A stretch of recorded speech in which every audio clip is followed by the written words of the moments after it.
I know probably, no, not probably. Part of what I need to do is a bitch got to get back on the exercise kick, honey. We got to get up and start moving, start stretching, and doing the things so that we can get this body together. Because hell, trying to bend down and whatever, all of my knees are crickety crickety.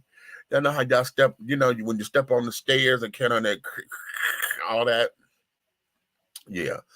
And I know it's because I have been dormant for a little piece of a minute. I am here to say, and I'm telling everybody, I really believe that I am what they call clinically depressed. Okay. Because I'm functional and carrying on, but I really do believe that I have been clinically depressed, or the grieving process, because my body is suffering from it. Okay. And I got to do better so that I can get into a better whirlwind, a better mindset. Oh, excuse me, because we got some things coming down the pipeline, honey, that I've been trying to put together, and I've been shortchanging myself and this, that, and the other. I say I'm gonna do something and then don't do it for myself. I can do it for everybody else. I don't do it for myself. So I have been shortchanging me and carrying on. So I'm at that point. We got to get some motivation. We got to get some other stuff up in here to really get me going, so that I could come up out of this. And I know it's grief and it's depression, because I've been a pillar. I've been a pillar, or the pillar, depending on which circle I'm in. And yeah, it's showing up in my body. Okay. So y'all keep all your manifestation prayers and stuff up, all your prayers and your well wishes, and carrying on, so that we can continue to move forward. Because, honey, I got about a good 80 more years up in this joint, honey. And so within those next 80, honey, we got to make sure that we get things in order, so that when it's my time to leave this side of the creation, honey, we can say that, honey, we got some things done. Okay. Yes, I want to further put my name in the history book to say that this is Demetrius have left this behind. Okay. But we can't do that if we don't take care of ourselves or whatever. Okay. So I've got to get on a better regimen and a better kick. Okay. So that there is that. Let me go to the comments. Hey there, TC. What's going on, honey? Hey, Big Meat. Was this was Phantasma just released a rocket ship with Boosie Collins, and it's off the hook. All right. Well, what you say now? I got to go hear that. Tony Terry just re-released a song called Inspired. Did y'all see his unsung? Child, y'all need to go catch it. But I'm going to put up the very first interview that I did with him, because he's been on the show like three times, I think 3 or 4 times. And our very first interview, honey, I got a couple of exclusives, honey, that they didn't get in the unsung. So I feel cute. Okay. I feel so cute. So be that as it may. What we got? Hi, Charles. How are you, darling? Okay.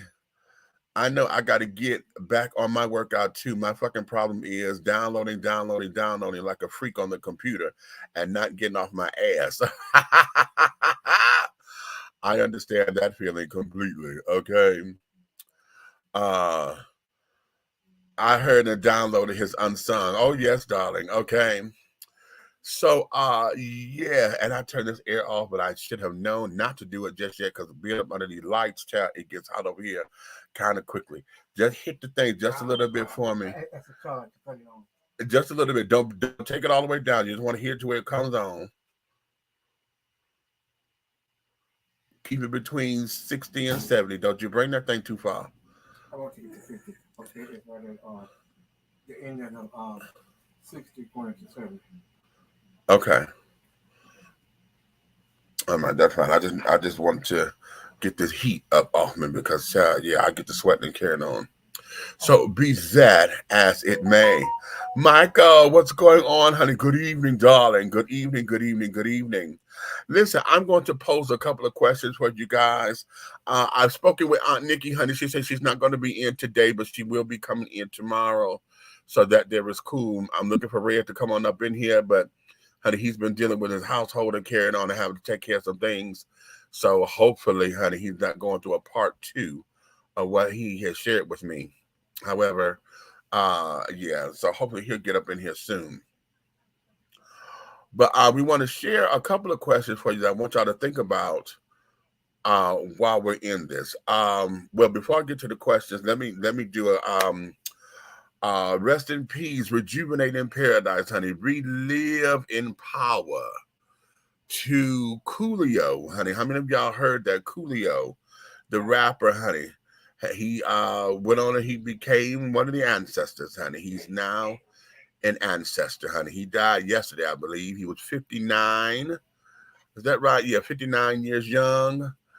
And yeah, I just saw the story. They don't have I did not see what they said the cause of death was. I did not see that as of yet. But yeah, Coolio, honey, is gone up out of here, child. And that there seems to be we're losing them, honey. We're losing them. So y'all keep his family and all of that up in your prayers, your well wishes, your meditations, and all of those kinds of things. Y'all know I tell folks I don't pray anymore. I send up praise reports because in my world, honey, is when praises go up, that blessings come down. So I don't pray like that, honey. I send up praise report. It is my praise report that strength and mercy and healing and understanding and wisdom, honey, rain down on those children, honey. So do it, Lord, honey. And it, we praise that through, honey. So that there is that. Okay. Angeline, hey darling, how are you? Doll, honey. How are you, baby? Wait a minute, I'm trying to get your comment to pop up, honey. There we go. Hello. Okay. So here's one of the questions that I want to pose to you. And I want y'all to think about this and then put your comments up in here.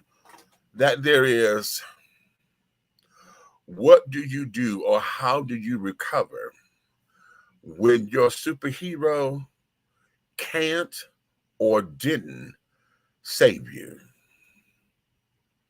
What do I mean by that?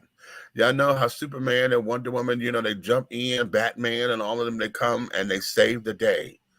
Okay, we put them on pedestals because we feel as though they have superpowers or whatever the case may be, superhuman strength, intelligence that matches the gods, all that kind of jazz. But that there is fictional. But what about those in your real life? Those who your parents or whatever, those who are your mentors, your go-to people, those who you believe that you look up to as your heroes and your sheroes. And those who you have a personal connection with, those who you rely on and this, that, and the other. But what happens when you realize that they couldn't, wouldn't, or didn't come to your rescue? Huh? How did you recover from that? How did it feel to know or realize that the person who you put up on this pedestal, the person who is your superhero, if you will, is human just like you?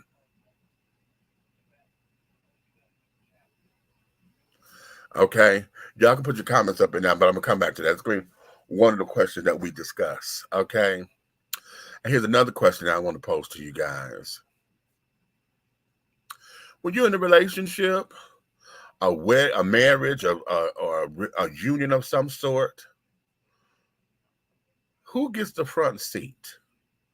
Is it your spouse, your mate, your partner, or your mama? Okay, who gets that front seat and why? Okay, and why? Okay, yeah, we're going to get into that. Okay, so I want you guys to marinate on that. I'll be putting that back up and carrying on in a minute. How many of y'all saw TAMRON Hall with the pastor? Okay, Miss Singer, honey, Miss Kim Burrell.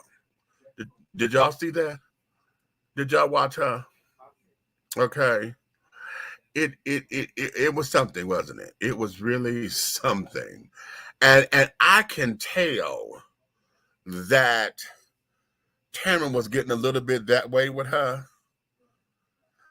because Kim, and as far as I was concerned, Kim wasn't really answering no damn questions.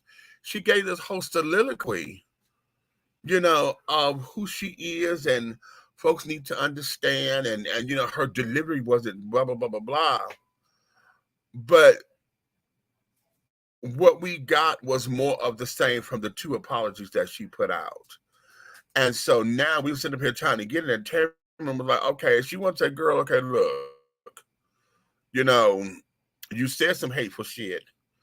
Okay, now you sitting up here trying to say, okay, no, this was church vernacular, and those who don't attend church or whatever, honey, they don't understand how we talk and blah blah blah blah blah. No, Miss Thing, no, girl, you missed the mark. It wasn't, it was cute, it was snarky funny. Okay, you were throwing shade. Okay, you were throwing shade. Okay, now the thing of it is, they should have gotten that clip from the very beginning, but we don't know if anybody started recording then. Now, do we? When they first introduced her to come up to sing, and she took to the mic as a pastor-ish, maybe an evangelist, and instead of her opening up her mouth to sing, she started giving a word. Greetings in the name of the Father, Son, and the Holy Spirit. Giving honor to God, who's the head of my life, to the pastor, bishops, to all of the ministers on the roster, the deacons, families, members, and friends. All of that to say hello. Okay, I'm so sick of church politics and theatrics, but we all do it, because even me, honey, I still, when I go to traditional churches and I get on the microphone, because it's protocol. If you go against protocol, especially in the Black church, child, it is sacrilege. So we are giving honor to God, who's the head of my life. Okay. Okay. Oh Lord, You're stupid. Because it tickles me. Okay. You know, who's the head of my life?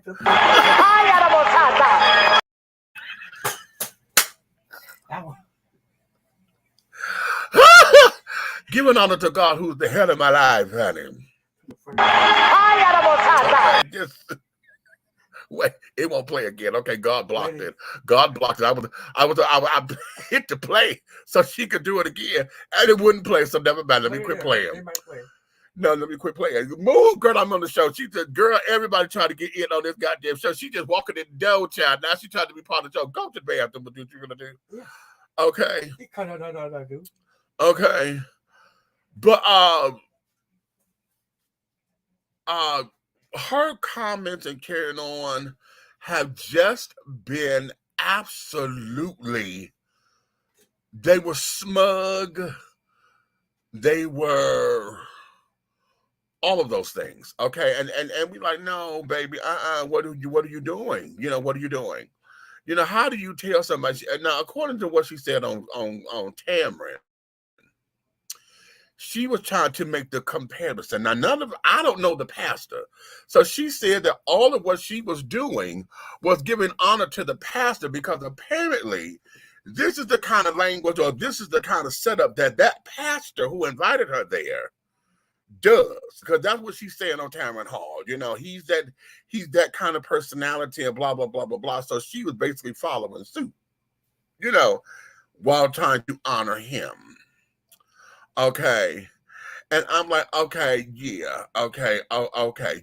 We want to go there. Okay, you want to go there? All right. But I'm still having an issue with that, because you're saying that you did not know that your words was going to offend anybody. Miss Thing, how are you going to tell somebody and trying to come from a spirit of boldness that you in the pulpit when you're supposed to open up your mouth to sing, and you telling folks, sometimes, when you are making friends or whatever, you got to research your friends, you got to interview your friends. Sometimes you got to ask them, honey, how long have you been broke? Okay. When was the last time that you put your, how many bills did you got in your cousin's name? Okay, do you live in a trailer home or a house? Okay, that came out of her mouth, and she said that on Tamron Hall that those were just comparisons. Okay, based on trying to say a certain kind of lifestyle. Not that it was bad to live there. She was just saying, based on lifestyles, are you here or are you trying to keep up with the Joneses kind of thing,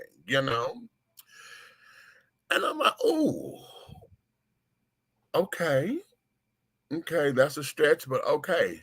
When she set up there, she told the pastors, hopefully I get a chance to meet all of you. When you invite me over to your church. I'm not expensive as everybody may think, or as you may think. I'm not that expensive. Perhaps you can find it in your budget if you still got some of that PPP loan. She said that before she started singing. Okay, and so you acting as if you shocked that folks were upset with you? Really? Really? Okay. I just say, okay. Okay. Okay. So be that as it may. Red, come on up in here. What you got if you're going to speak on that before we get to going? I'm going to doggone go along with the lady that's shouting, speaking in tongues, and that's all I have to say about that.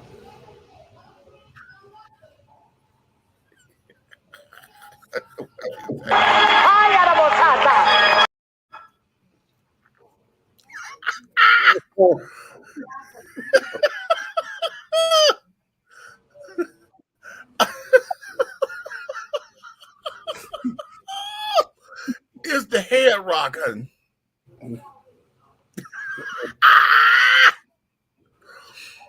Yes, God. Okay.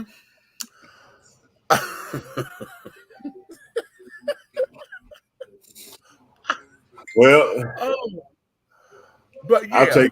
I'll take this moment to put a plug in. The Resume Volume 1 has dropped on Spotify and all platforms, iTunes and everything.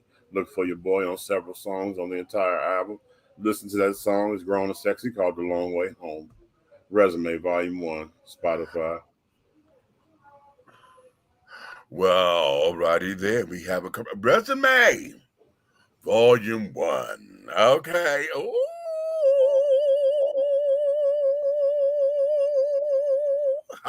Okay. Let's do it.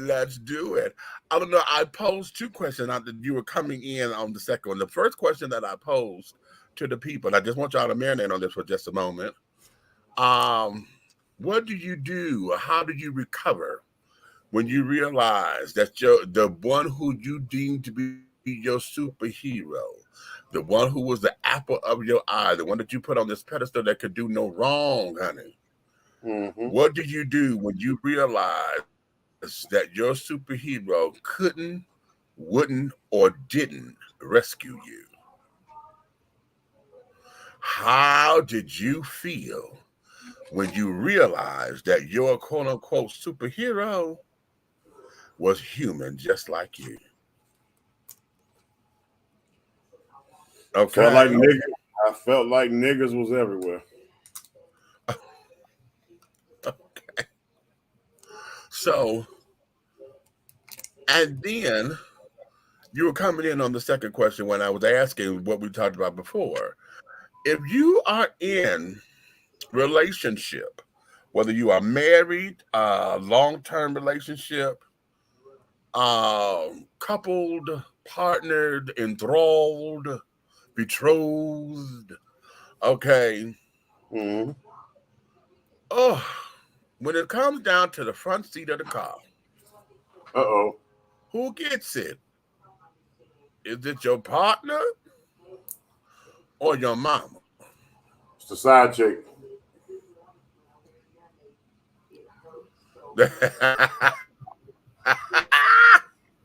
Okay. Okay. So listen, y'all marinate on that, and let's get into some of the meat of this because how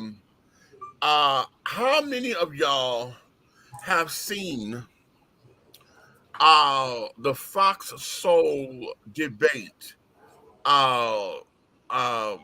with Umar Johnson, Cynthia G, Dewan, I don't know his last name. He's a DJ of some sort, and Hope Giselle. Okay, did y'all see that on Fox Soul?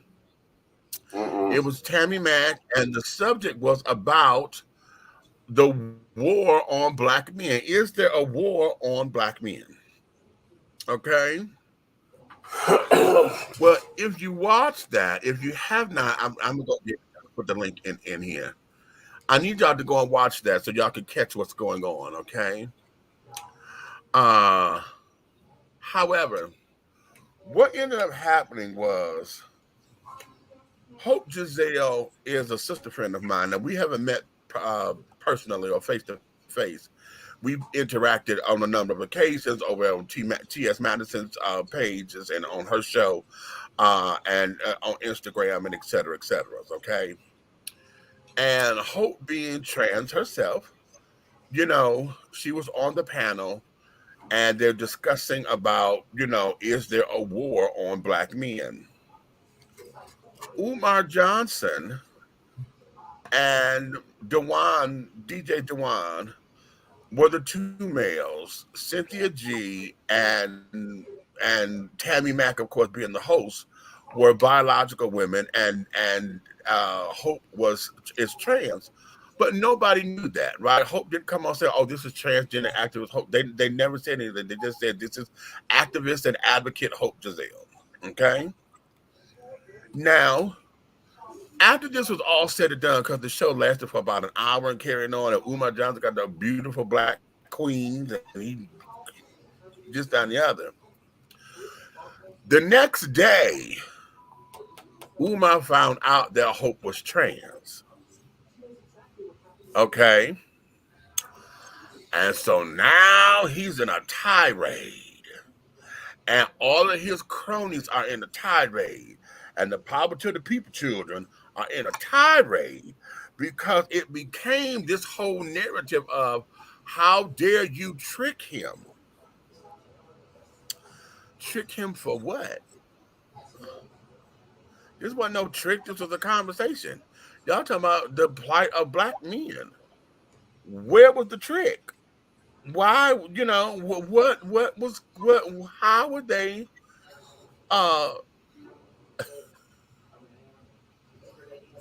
you know what, you know what, if you don't quit playing,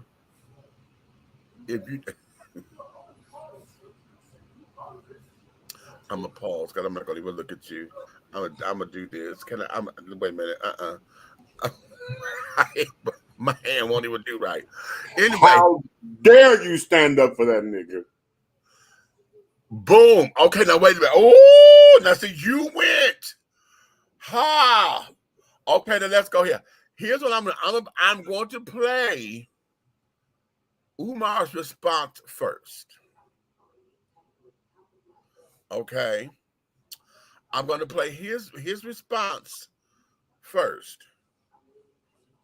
Check it. To know that I'm on a panel with a surgically altered black man. Because if I would have knew that I was on a panel with a surgically altered black man, if I would have knew that I was on a panel with a surgically altered black man, my conversation might have been different. My analysis might have been different. My critique might have been different. My insight might have been different. You want to bring a surgically altered male to the conversation? No worries, because intellectually, nobody can handle me. Intellectually, nobody can handle me. So if you want to bring a surgically altered male, no disrespect, but don't you think you have a right to tell me? Do your guests have a right to be informed? You know, that's all I'm saying. Don't have me thinking I'm talking to a woman. Don't have me thinking I'm talking to a woman. Don't have me think I'm talking to a woman and I'm having a conversation with a surgically altered male. That's all. No disrespect. Just let me know. Hope Gazelle, I ain't got nothing against you, bruh. Hope Gazelle, I ain't got nothing against you, bruh. Hope Gazelle, I ain't got nothing against you, bruh. I'm simply saying I had a right to know. That's all. I'm not going to disrespect you. I have no interest in disrespecting you.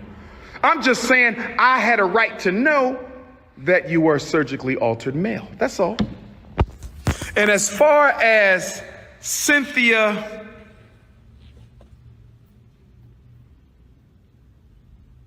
I'm not even going to speak on her. I'm not even going to. All I'm going to say is this. I hope my sister gets some deep spiritual therapy because she was hurt by a black man in her life. I hope my sister gets some deep spiritual therapy because she was hurt by somebody, and a black man hurt Sister Cynthia real bad. And I love my sister. I love my sister, Cynthia. Cynthia, I'm not going to say nothing against you. Yes, you were mean and nasty, condescending and rude. You hate black men, but I love you anyway because you are still a beautiful African queen. Do you hear me, Cynthia G? You know what the G stand for? The G stand for go get some psychotherapy. Cynthia G. The G stands for go get some psychotherapy. I love my sister, Cynthia.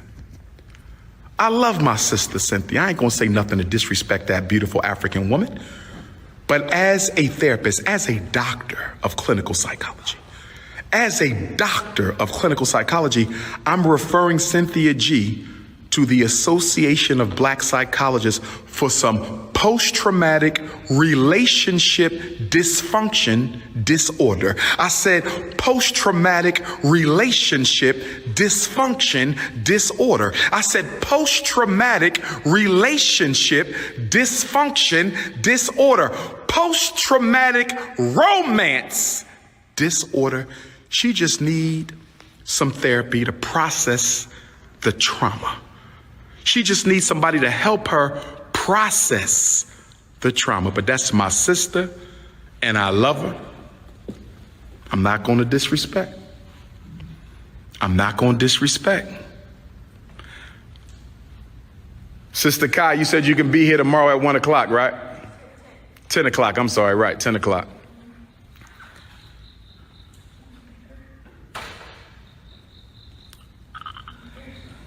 So brothers and sisters, Tammy Mack set me up.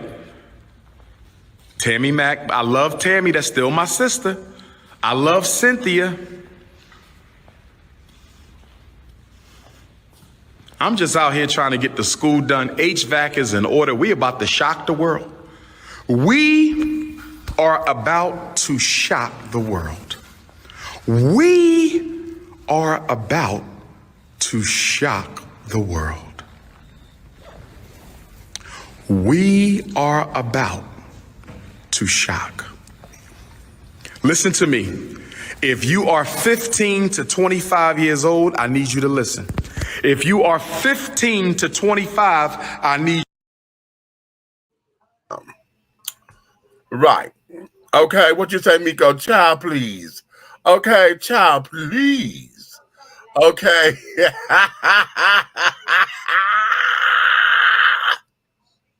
I'm sick of you. Okay. So now. What happened? Don't do it. Don't do it. What? Here's the tea. Okay. Wait a minute. Why you talk about me and then you what did I do? No, you in this comment. You know what the hell you did. I just There's a comment that his wee jumps. for she now. I, Now he wants some DD. He wanted to eat the fish, but now he's mad because it was a fish stick. I can't stand you. I can't stand you. Okay. So here, now let's understand something now. Let's understand something. Now, Cynthia G has a rebuttal as well, okay? Because when she saw this, she went on to her thing and tore us down, right? I mean, tore him down. But Hope says something in her response to this that just blew me away, because I'm not hip to Cynthia G, right? This is my first time hearing her on here. So let me do this. Wait a minute. Hold on. Mika, what you say? The reason why Dr. Umar can't get his school off the ground because he's busy trying to prove himself right instead of being about his father's business. Well, okay, and then okay, wait, where my girl? No, where's she at? Because that goes right there. Ow! That goes right there. Okay, that goes right there. Okay. So Cynthia said in her doo-wop that usually she's been on Fox a few times, okay? That usually most of the time they don't know who they're going to be on the panel with, okay? They just know they've been invited to the show and they're going to be in the green room, kind of similar to here. You know, we don't necessarily tell everybody who's on the panel, except the co-host. Because, you know, if you come in here, there's me, two co-hosts, and, you know, we may have a guest or whatever. So the guests know that there's going to be co-hosts. But if we doing I said what I said or whatever, and we just bringing folks up, you don't know who's all going to be up here, right? You just know you're in the waiting room. But they're a little bit more structured than that. You know what I'm saying? So this is something that they come up with the topic and carrying on. So Cynthia said, I did not know Umar was going to be on the panel, but it's okay because I came here to discuss this topic. Now, let's go here. Okay, let's go right here. Wait a minute. Somebody just, come on, Mouse, do right. Somebody brought in a new comment, and I wanted to, I see he's still talking about the school. A lot of people saying he's a fraud. Hello? Listen, child. Okay, him in that damn school. Okay. And right now, I think it's a pipe dream. I know he had said something a long time ago about the school that, yes, they had the building and the money that was that he had raised or whatever. He does have a building, but what it is a fixer-upper. Okay. And so now he's looking for folks to come and donate the time to get the room, you know, to get the building together. But nobody, he's claiming, nobody wants to come and help him out or this, that, and another to donate the time. Kind of like a Habitat for Humanity, you know, school style. And go up in there, get the building ready, blah, blah, blah, blah, blah, so you can get this curriculum together. Now, that was what, maybe a couple years ago, maybe 3 years ago, there's a video up online where he says all this stuff and this, that, and the other. But a lot of folks, you know, we're talking about this school and you talking about this curriculum and blah, blah, blah, blah, blah. But that there is that. But anywho, let's go here. Because this here is, and now Hope's was about an hour long, okay? And I only took out this particular segment. I was going to chop this up and make multiple segments, but instead I want you guys to go and see her Instagram, okay, to get the whole thing. Because she got some nuggets up in there that are delicious. But check this out.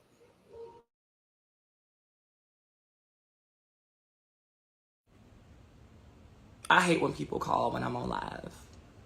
Like, I really hate when people call. Because I'm a texter. I'm not even a caller. I'm a texter. Like, text me. But anyway, he says that had he known that he were going to be in proximity to a trans woman, it would have altered his arguments around black women and black men. But here's the kicker. What he did know, and what he said that he knew prior to going into this conversation, was that the other young woman who is a cisgender black woman, or shit, I don't know, because this ain't my business and I don't care. So maybe Sin is trans. I don't fucking know. But for all intents and purposes, Sin is a cisgender woman. Okay? And what Dr. Umar knew before getting on the panel with me was that Sin is a black woman that supports divestment from black men, divestment from the black love system, and also that she has a theory about what it means to tell black women to abort black male babies. That shook me to my core because, bitch, what? No, ma'am. Right? Like, I'm about a lot of motherfucking things, and I'm about doing whatever feels good to you, but telling an entire group of black women to divest from black men where we as a black culture have yet to sustain.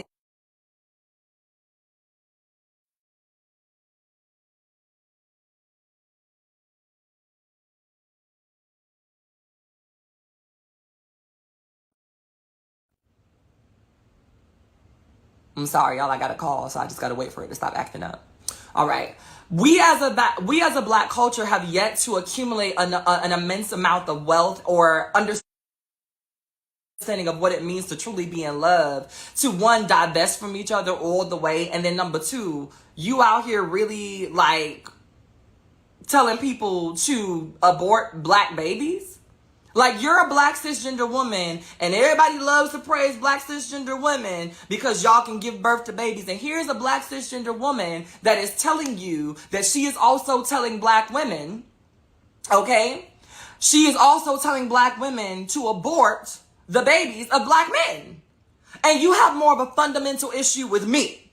I'm the problem, right?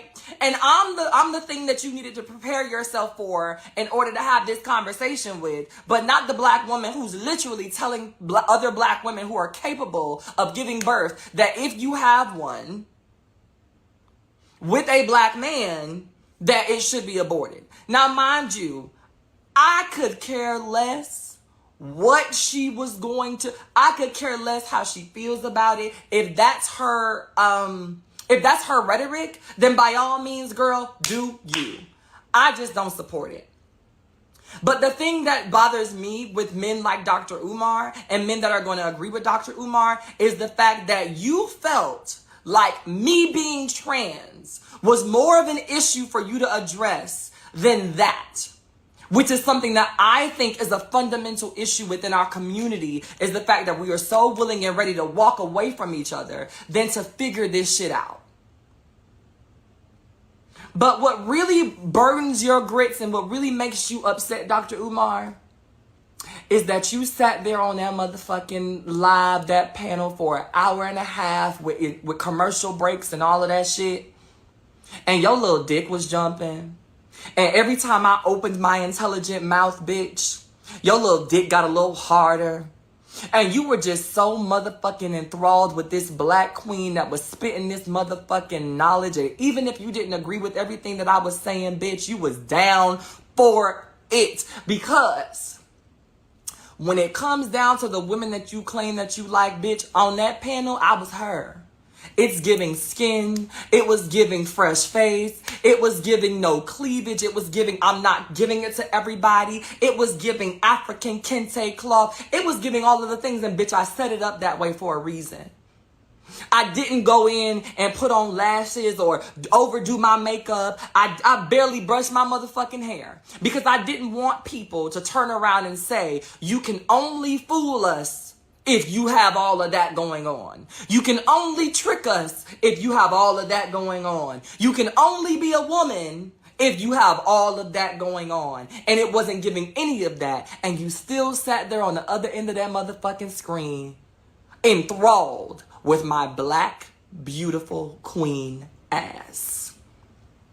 And you did so on a public platform in front of everybody, and it's going to live forever, and you can never take it back because a whole bunch of motherfucking people have seen you call my trans ass a beautiful black queen on several occasions. And that's what you're really upset about. You could give less than a fuck about the fact that you were on a panel that you didn't know or that you didn't know. The only thing that you're pressed about is the fact that you couldn't censor yourself not to say how you truly felt about what you were sitting in front of. And that's why you're bothered. You're not bothered because of the fact that you only bothered because now all them hoteps that follow you, when they want to get under your skin, now they gonna go back to that clip and be like, remember when you said this? Because the same man that has spent years of his platform talking about how you could clock one from a mile away and these men and these da-da-da-da-da, and if you don't understand the real essence of a woman and da-da-da-da-da, and I know, as a man, I know when I'm in the presence of a black queen, all of you men out there that's allowing yourself to be tricked is because you like that da-da-da-da-da, y'all are beta males. But you sat right in front of me. You sat right in front of me. And Umar did not clock Hope after the fact. People who wanted to know how I was getting him together and wanted to know who the fuck I was did their research and told Umar. I wasn't clocked. Let's be very clear about this. Not that it even matters. Let me take that off the table. Not that it even fucking matters. Not that it even fucking matters. But in this instance, what I'm saying is that it's a problem because the same men that sit back and say shit like, oh, if you can't tell, if you da-da-da-da-da-da, I know a black woman when I see a black woman, none of these niggas could ever, trick me. I would never be gotten because these men, da-da-da-da-da-da-da-da, and I bet without that wig and that makeup and da-da-da-da-da, all of this other stuff, all of the things that you could say, you can't say. You can't say. I'm not wearing wigs. I don't have on a face full of makeup. I'm not distracting you with my titties. I'm not distracting you with my cleavage. All that was on that screen was my big ass shoulders, my big ass head, and my big ass face. That was all that was on the screen. And you still missed it. And you had conversation and you engaged. And then you have it. Okay, now like I said, do I still have her Instagram up? Because I'm gonna put her in. Damn, I don't. Wait a minute. Let me see if I can go back. Shit. Never mind. Go to my Facebook wall. If you're on my Facebook page, go to my Facebook page, and you guys can catch it. Oh, okay, here it is. I think I got it. Do I have it? Wait a minute. Wait a minute. Hold on. I'm gonna see if I can get this link together. And Look. copy. Okay, good. I got it. I'm gonna put the link down here. Y'all give that man so a break. And catch her Instagram. Give that man a break. Give who a break? The man was he was taking care of business, man. And he didn't know whether to order the link or the patty sausage. You know what I'm saying? It was I'm not with you. See, let me go here because the reason why I wanted to take issue with this is because in the comments and carrying on, the bigger question becomes, why is it that this is becoming this way? Okay. Everybody been trying to let her have it because that clip I just said when she went down, I didn't wear makeup and I didn't do this and I didn't do this and I didn't do this. Okay. That's the clip that everybody has took out. Okay. Look, man. Okay. The man feel demasculated. You know what I'm saying? He feel like he was in a masculine, intellectual, intimate conversation with a woman that wasn't a woman. So he's upset. What's wrong? But wait a minute. Because dude look like a lady, man. Dude look like a lady. Or whatever.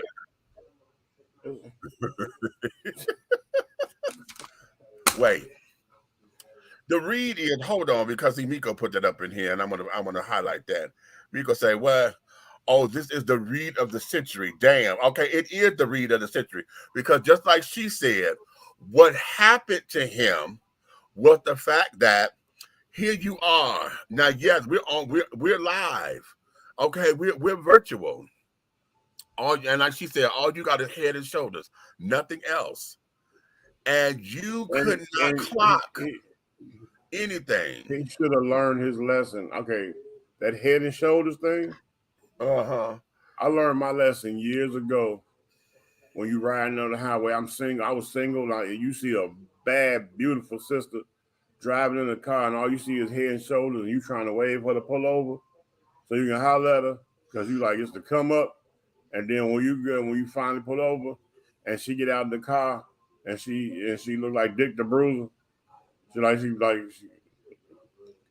the part you didn't see was the Weight Watchers part. You so stupid. Hush. No, I'm just saying she's like Miss Black America from the neck up, and then she got out like Jenny Craig, and it's like, and that happened. That's what happened. No, That's what happened. here's what it is. He saw lobster and then didn't realize it was crawfish. I get it. Here's what it is. How'd you shut the fuck up? So we still doing ambush drag queens. Shut up, because we never covered this here. Okay. Go to bed. Here's what this is. Because all of the children, honey, and everybody who's been trying to light her up, honey, they've been lighting up hope. I mean, they've been lighting her ass up. And they're going on to the whole thing of, but you tricked him. Okay. What? You tricked him. And because she said, it was giving skin, it was giving this, it was giving this. And they said, okay, you purposely did that. Because she said, I did that on purpose. So that blah, blah, blah, blah. And they didn't take out the front part of the argument when she said, okay, Cynthia does this, and this. And telling black women to abort black babies by black men. They talk about that. They went there. And then they didn't go afterwards. Well, she said anything afterwards, right? They took that piece out and they run and said, see, you tricked him. And I'm like, this whole entire conversation had nothing to do with male-female relationships. It had nothing to do with whether or not y'all were dating or were y'all gonna hook up. It had nothing to do with sex. It didn't have anything to do with that. I'm a panelist on here. But didn't he call her? But didn't she say he called her a beautiful black queen? Yeah. The link is up there. Go watch it because he called him that. I said to him, my queens. Y'all are two beautiful black queens. Blah blah blah blah blah. Okay. You have to understand. Right there. Hold on. Stop. Hold it. 10-yard penalty. Flag on the play.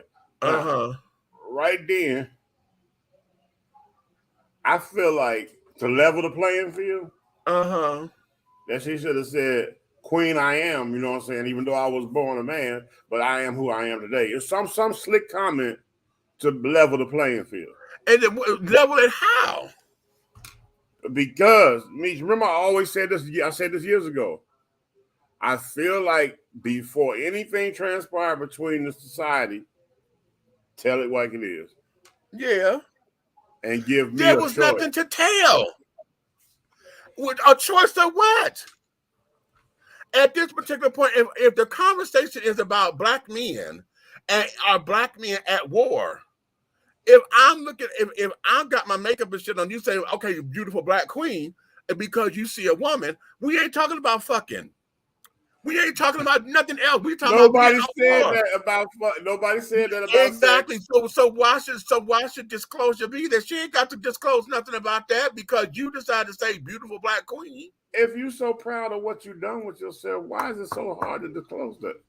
Why do I need to disclose it if it ain't none of your business what's between my legs? Do you tell me how big your dick is? You got to draw. It's the draw. What's the draw? What does he always say before that interview day? What is he known for? Think about it. Who? Umar? Yeah. What is he known for? Think about it. Yeah. He always talking about how he can clock T. Right. Okay. Why would you come in and do that on purpose? It's like you starting something. You know what I'm saying? It wasn't starting. No.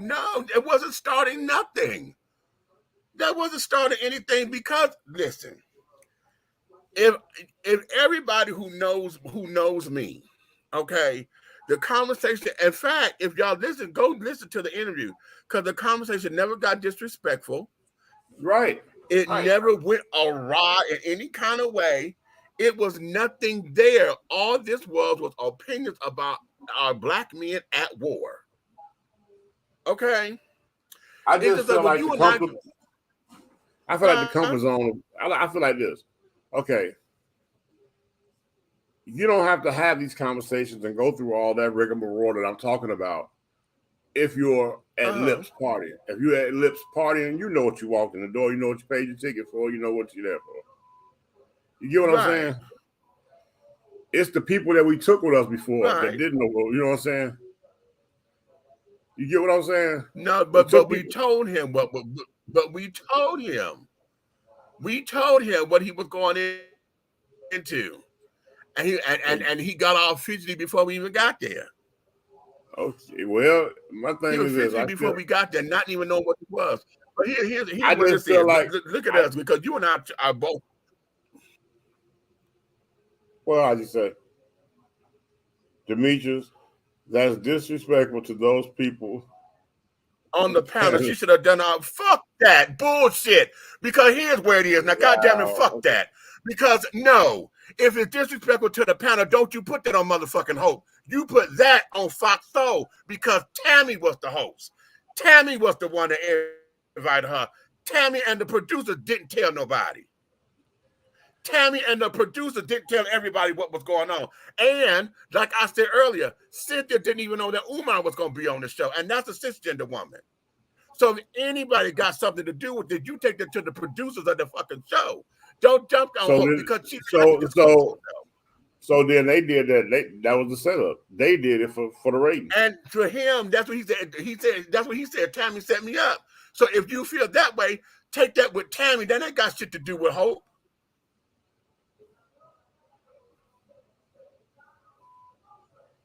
Talking about that disrespectful to the panel. Fuck that bullshit. No. It's just like, hell. Was it disrespectful when you took me to the motherfucking strip bar, nigga? We walking down there. How you where we going? Just come on. Just come on. Then I get there. Then you want to tell me, nigga, shut the fuck up, just man up. The fuck is that? Kiss my black ass, bitch. The fuck is this shit? Talking about that disrespectful to the panel. She should have did that on her own show. Kiss my ass with that shit. Take that up with Tammy and Fox Soul, because they the ones who put that shit out. That wasn't on her to disclose her shit like that. That wasn't for her to disclose her information, and it wasn't a comment. That wasn't even a conversation about LGBTQ shit.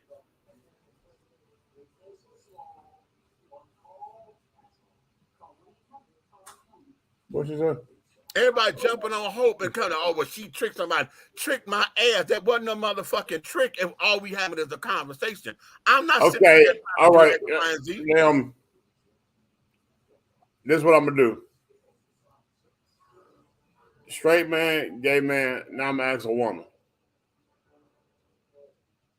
Make sense? All right. All right. I just want to see the mentality. Huh? I said that's fine, because remember, the host of the show is cisgender, and there was another woman on the panel. Right. But they knew what was going on. Tammy did, as the producer. Cynthia didn't know neither. Cynthia, because she said on her thing, she didn't know that Hope was. They went and looked at Hope, and Cynthia, they were like, oh my God, she's very passive, but they didn't know. And then the women were like, how in the hell they got a trans woman up here talking about women issues? And that wasn't about women's issues. It was about our black men at war. It wasn't about black male and female, intensely. It was about our black men at war. And then a lot of dynamics came up, so and so the onion started to unfold. But yeah, she, as an opinion, as someone with an opinion who was an activist and an advocate, as they introduced her, right? Yeah, she could sit down there and speak on our black men at war. We do it all the time. That's that. You know what? I'm gonna take that as a double-edged sword, because technically you are a black man, so you do have an opinion. Okay, but as a trans woman, she's still having a damn opinion too. I don't have to tell you that I'm trans in order to say that they have an opinion about our black men at war. I don't know. Maybe with me, it's just See, I'm gonna I tell you don't what it know. is. I'm gonna tell you what it is, and it goes back to that shit like we say all the time. But Because you can't point it out and say, "Oh, that's trans." Oh yeah. Oh, I can tell. Oh, she got that big old. Because they didn't do all that. Because they didn't do all that and change the trajectory of the conversation to make it a trans thing, which it was not. Because that's what it would have turned into. How trans she is. Okay, and you the reason why we have a problem with them. Like you don't even like being a man. So how you gonna sit up here and talk about that's why black men that war? It would have became that. It would have became because it always does. So there, here's they didn't introduce her as a trans person. They just introduced her as Hope Giselle. so let me ask you this. I want your honest opinion. What? Wait a minute. Hold on. Someone to answer. What is cisgender? Cisgender is the term that they're using to represent biological women. That's supposedly a medical term, but I'm gonna tell you quite honestly, I did not hear cisgender until we started hearing transgender become part of our regular vernacular. And cisgender is now in our. It's been around for some time, but it didn't become popular until maybe about 5 or 6 years ago. But if Hope don't see herself as a man and she's not for the black man, why is she there? Go listen to the thing because she did not say she wasn't for black men. And you just missed the whole big old thing that I just played about her. So see, you jump in. See, this is what happens when you come in misinformed and jumping in making conclusions. See, she did not say she was not against that she was against black men. What she said was she don't believe that black men are at war the way that they say that they are. There's accountability there that black men have to take. Okay, and nobody disagreed with her arguments. Not even Umar. Umar didn't disagree with any of her arguments. He didn't know who he was talking to. What changes the argument? You telling me his opinion? Let me ask you this. I could tell the way he was ranting and raving, regardless of what he said when he was ranting and raving. Right. You telling me you could tell his opinion would have been different? His opinion would have been different because he would have said that, okay, this is another man. He'd have came up in there trying to make this a trans issue when that's not what the discussion was even about. And here it is. You pissed because you couldn't clock her T. No, you pissed because you wanted to hit it. How about same difference? Same difference. You pissed because you couldn't clock her motherfucking T the way that you said that you could all this time. Everybody who knows you, that's what she just said. I just played. That's why I played. That's why I made that clip that long.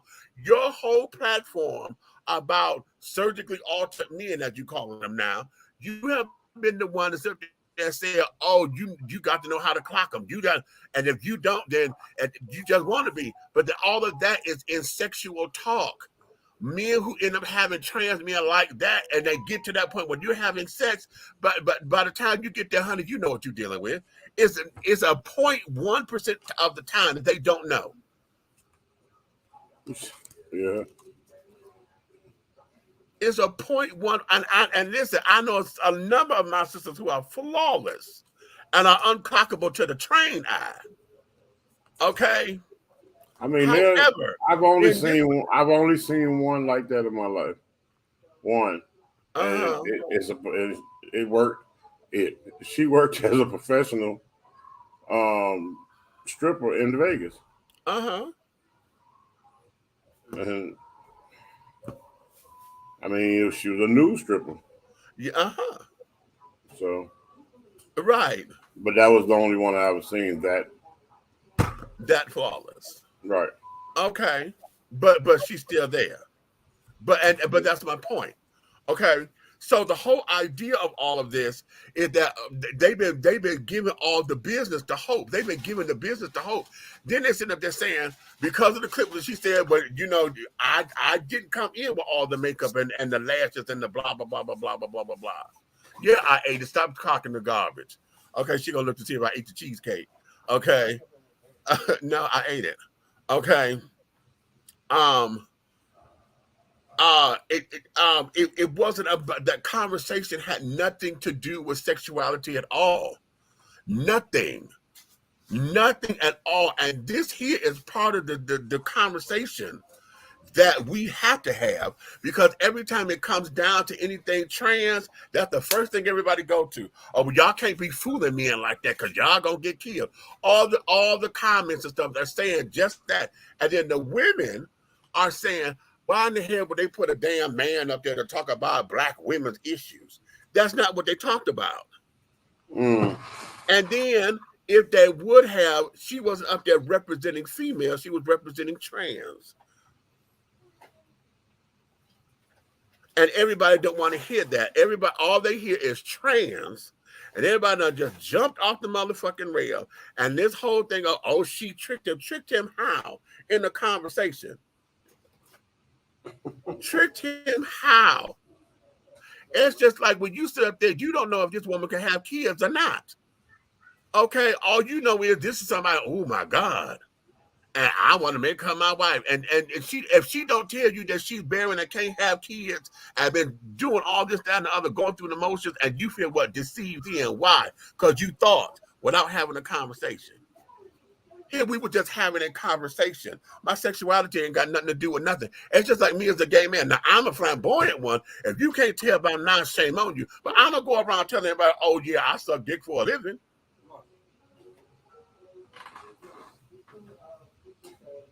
Don't run, nigga. Don't run. Don't run. Don't you motherfucking run, goddammit, because we gonna get down to this. Shit. The fuck is that? I'm just supposed to blurt that out. That ain't your motherfucker. Did I invite you to that particular part of my life? No.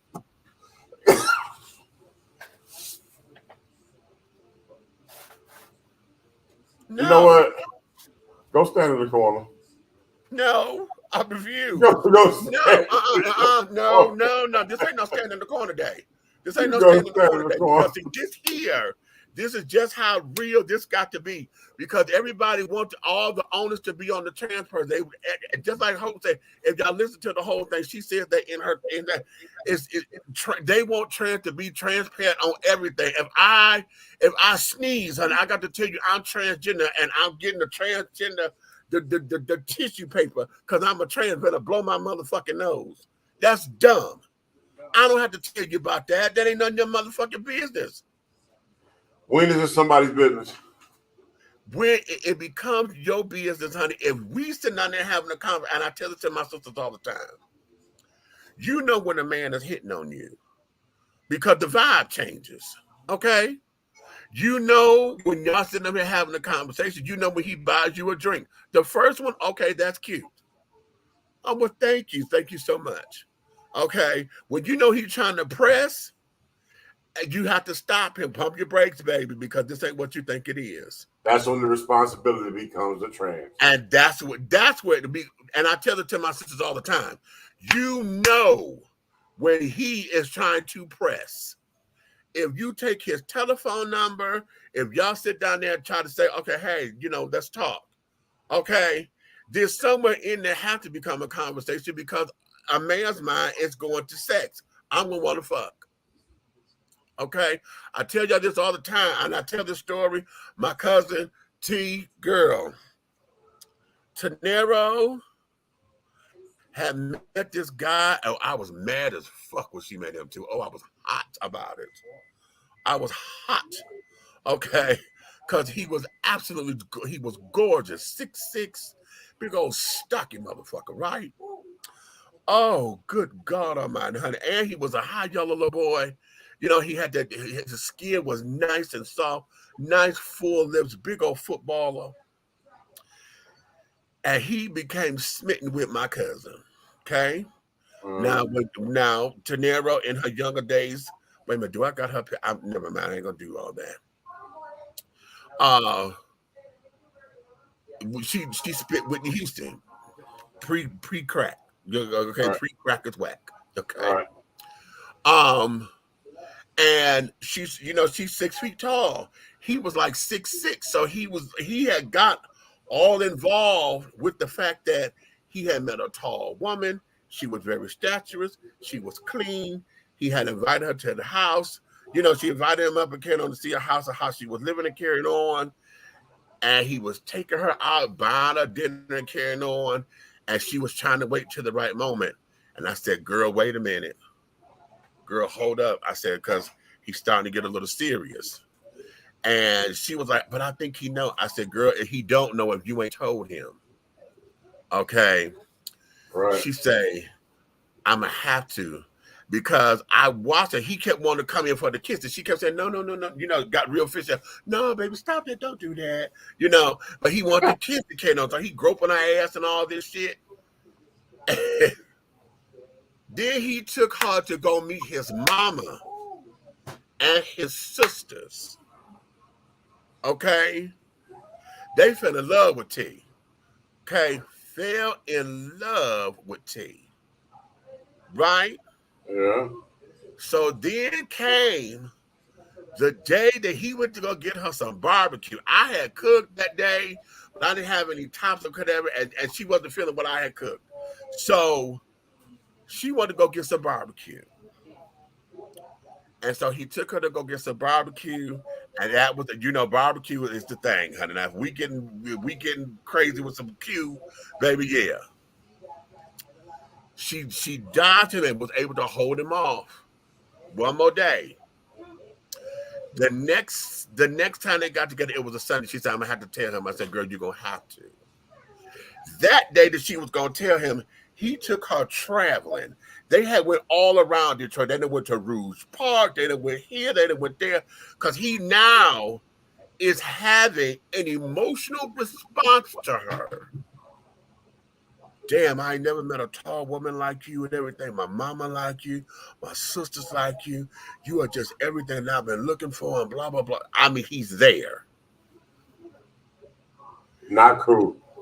She said she waited until they parked back in front of the house. Okay? Because we were on the east side of Detroit at the time. And to give you how they traveled, that's just like saying that we were going, they went from your place out to the school, AIU. Okay. Okay. Then around Sandy Springs, and then back to your place. Okay? So they traveling, lollygagging, and he is pouring his heart. Thank God that he didn't snap. Okay? Because she waited till she got back to the house and they sat in the car. Now we were in a duplex, you know, two families. So I'm up on the balcony, on the top porch, because I'm about ready to do my Wonder Woman flip off this porch if he had jumped out the car, right? So I'm like, okay. But she knew she hurt him.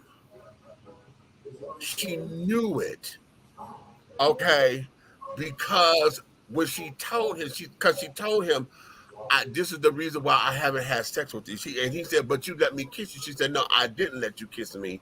You kept kissing me, and I kept telling you to stop. Okay. And I was like, wow. Okay. And so that there was, and she got out of that one without hurt, harm, or danger. Okay, but she was scared to death, but she got out of that. And ever since that day, she had been very forthcoming with her disclosure because she had really fallen for him, you know. And usually when she's meeting other guys or whatever, you know, they at the spots or whatever, you know, they on common ground. Okay.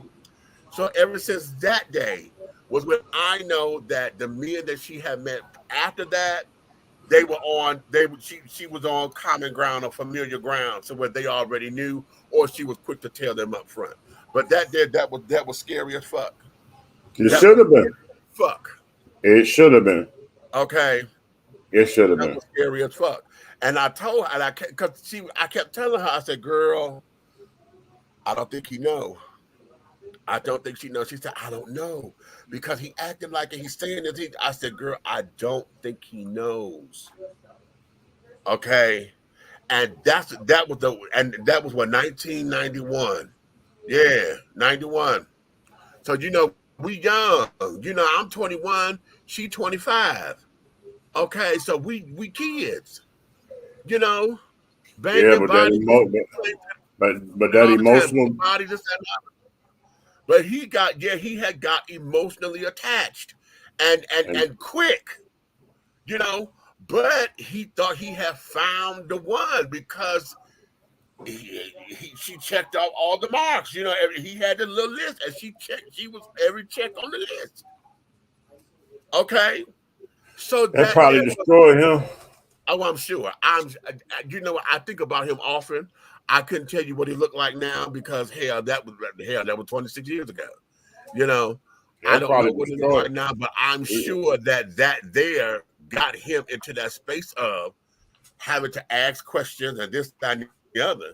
Are you a real woman? Blah, blah, blah, blah, blah. And it's like with women, because women get fooled by trans men. And trans men, Hope said something in that same piece. She said, because somebody was in on the line. It was a biological woman on the line. And she said, but we have to learn that we just got to coexist with y'all. And, things. She said, wait a minute. She said, I'm going to tell y'all something that my mama told me in her ignorance. But what she said was so true. She said, there is not a woman on this planet that can make me feel less of a woman than I am. She said, I'll be damned if a woman who wasn't born female is going to make me feel like I'm less than the woman that I am. She said, so to all she said, my mama told me that. She said, so if all you, she said cisgender, I say biological, all you women out there, if that's not the area that you stand on, honey, then y'all need to get there quickly. Because I don't care how trans I am, nothing about me should ever make you feel as though you less than who the fuck you are. That's crazy. Like you got to compete, or we got to compete, and this, that, and the other. Y'all ain't competing. Y'all not competing. Shut up. This fool here. I got tricked by a biological woman. How? I think she should have told him before the first date. Yeah, we were saying that, Michael, and carrying on. But as a young girl, she had to learn that, because, one of the things about the trans girls is this, and this is what we, as the older queens of carrying on, have been saying all the time. I don't care how pretty you are, honey. I don't care how pretty you are. Pretty only goes so long. Okay, pretty only goes so long. It's a number of girls. A lot of girls are on the stroll because they think they're giving fish. They're giving fish, bitch. They're giving fish. Bitch, I can give. I'm serving. And you can get the cat calls and the whistles and carrying on. But when it comes down to it, you playing with a man's heart and his emotions, especially when he's visual. See, men are very visual. That's the other thing too.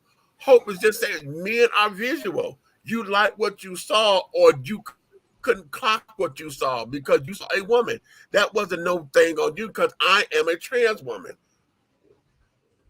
Okay, I wasn't trying to sit down there and entice you, go to bed with you, this, that, and other. We're just having a regular conversation. And we have been in the store and you sat down there, we talking about the price of alcohol or the price of the corn. Do I supposed to turn around and tell you, oh, I'm trans? Just to have a conversation about how much a can of corn costs? Ridiculous. Ridiculous. I mean, shit. I, as a gay man, yes, I may find men attractive, but even as a gay man, I don't go up to say, damn, you good, you fine. Because every man ain't gonna come off like that. So I have to, I have to censor myself until I get on solid ground. You know what? I'm so sick of you. I'm so fucking sick of you. This is why you split the fish and check for caviar. Not everybody have caviar, honey. Not everybody can produce caviar, honey. You better understand. Because remember, tilapia don't have caviar, baby.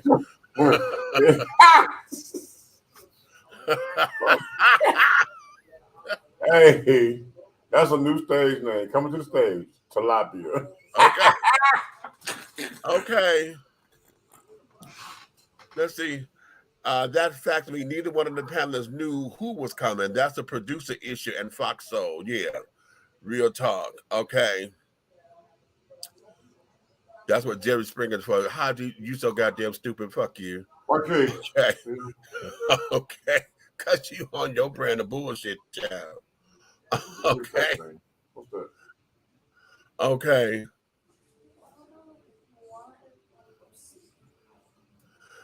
He's more mad that he couldn't disrespect her on the show. I'm gonna give you that because I believe, because he keeps talking about how much of a psychologist that he is, and it would have became trying to dissect the fact of why she wanted to be trans and anything. They jump to make conclusions because they don't like or approve of the concept of transgender, nor do they want to understand why that really is. They don't see them as human beings. As long as we continue to have this problem, we're never going to heal as a culture and as a people. We need to have a whole dedicated episode on this. Let's do it, Miko. You and I could do that and bring on a few folks, because I'm telling you, you know who would be lovely to bring on? My sister, honey, Miss Sean Lamont. Sean would be lovely to bring on, and then bring Hope on, and possibly T.S. Madison. Yeah. The topic wasn't even about trans issues. The topic was about black men, child, and she had an opinion. And they brought her on to express her opinion about whether or not she feels black men are at war. So okay. So let's start let's do this. Let me take a commercial break. And we're gonna go to this relationship thing. I mean, yeah, that, but I'm saying, but let's put a segment together and call it Hot or Not. And we only do it one time, one time a week or whatever, every other week. Hot or Not. And we use a female and a trans, and we'll do different ones. And we give out a gas card or some type of, give a trophy to the person who picks the right one. Oh, child. See, here we go. Hot or Not. But see, all of that is visual because it's more to it than just that. But with the point I'm trying to make is, how many times are you fooled? Okay. People always talking about that it could never happen to me. And I see so many niggas, excuse me, goof ass. So yeah, get the plate right there. Look, how many niggas you see? I done stopped a friend of mine from chasing one down the street. Okay. Yeah, you told me that. Yeah, when she walked by, she looked like everything that Janet Jackson was on Different Strokes. Bad. But at the same time, I try not to get him. I wasn't gonna let him go out like that, because I know he never been exposed to nothing like that. He don't know nothing about that. Right. But he didn't listen, and before I can tell him to stop, he down there. But I'm glad that was one that I thought was cool as all outdoors, because when they walk by us, it's a crowd of people working in the front of a club, right? No, we know them from living in the neighborhood, so they spoke, and they spoke as a woman walking by because they were head to toe woman. So it was like, "Hey guys, how y'all doing tonight?" And we were like, "Oh, hey, Miss Lady." He knew out there first night, didn't know, jumped the rope and chased. Right. But what I like about that dude was, or the lady at the time, was when he got down there and started trying to spit his game, she said, "Look, you need to understand what you're getting into." You know what I'm saying? Right. Like, let me drop this female fish and give you this base. And I knew at that point that she was transparent with him off rip. I have respect. I ain't had no respect for him for not listening. If you listen to your boys, it wouldn't happen to you. But Okay. Oh, no, and we go here all the time. But I'm Because saying, see, okay, I right got there. I got respect for that trans Uh-huh. because in the door, you made it clear. Now, had he kept pursuing after that, that's your personal life and your business.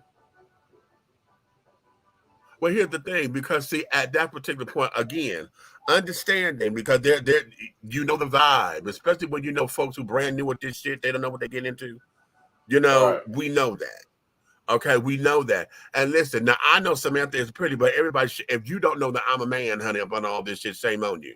That's a damn shame.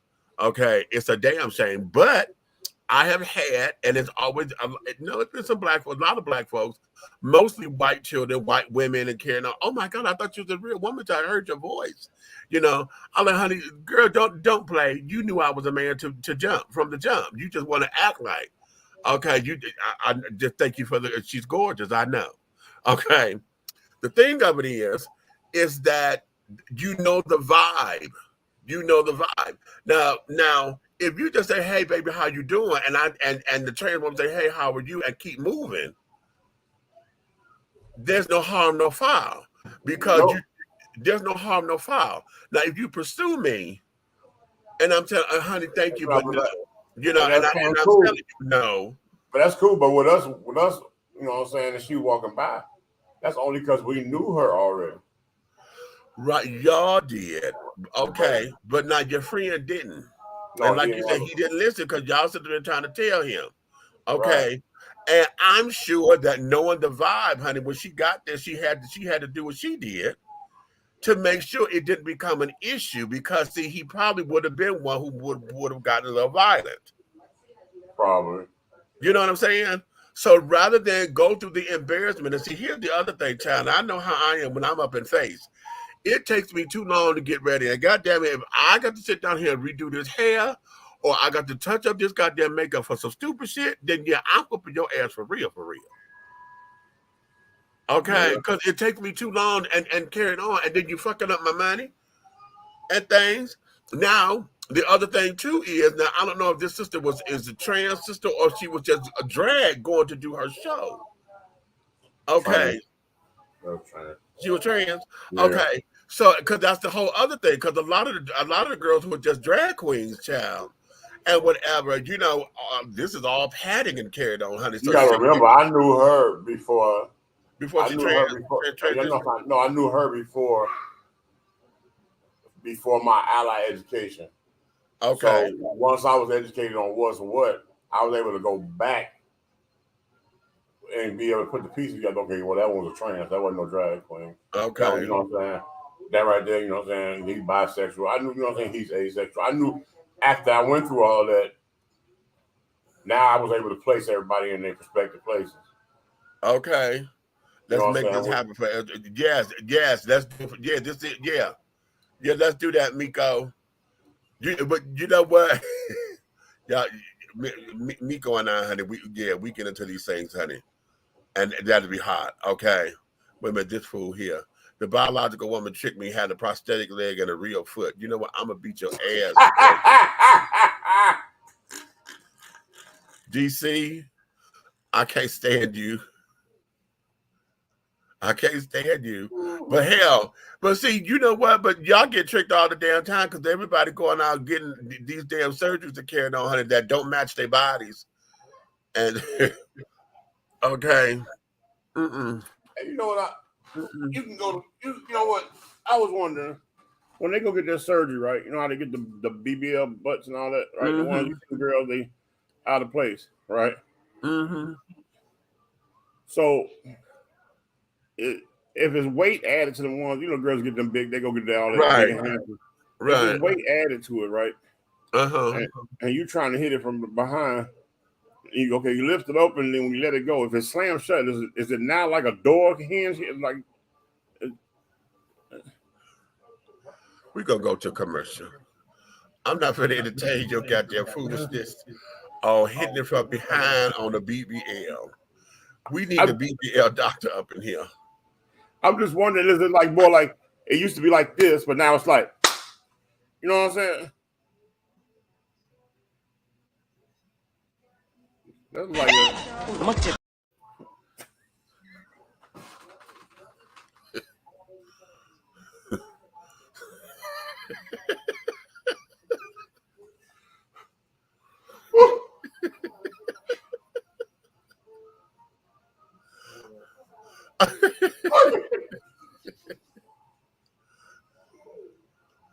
Right. Go to commercial break, man. Oh, now go to commercial. Oh, okay. Yeah. Oh, now let's go to commercial break. Right. Right. Okay. I'll put this on the YouTube. I'm gonna put this on the YouTube. Hey Demetrius, what's going on, Demetrius? Dennis Taylor, what's going on, Big Meech? They call me Big Meech. Larry Hoover. That's right. That's right. That's my sister. That's my sister right there, Miss T.S. Madison. Y'all go check her out in the new movie Bros, honey. She and my other new sister, honey, I got to meet Miss Lawrence, honey. Her and Miss Lawrence are in the new movie Bros that's coming out. When is it open? Miko, if you still up in here, when is Bros open? Isn't it this weekend?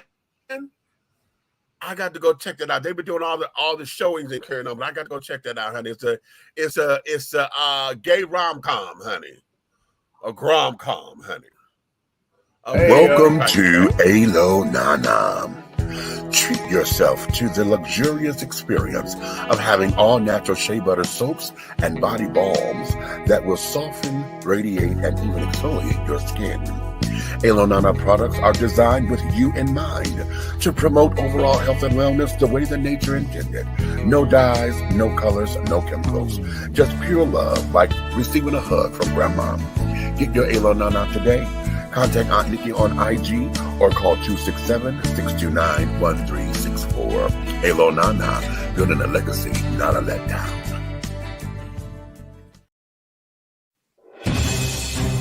We're not asking for your permission. We're not seeking your approval. We're claiming what's ours in the name of our ancestors. We are their answered prayers. This is more than a movement. This is a revolution. Black innocence. What are yours today?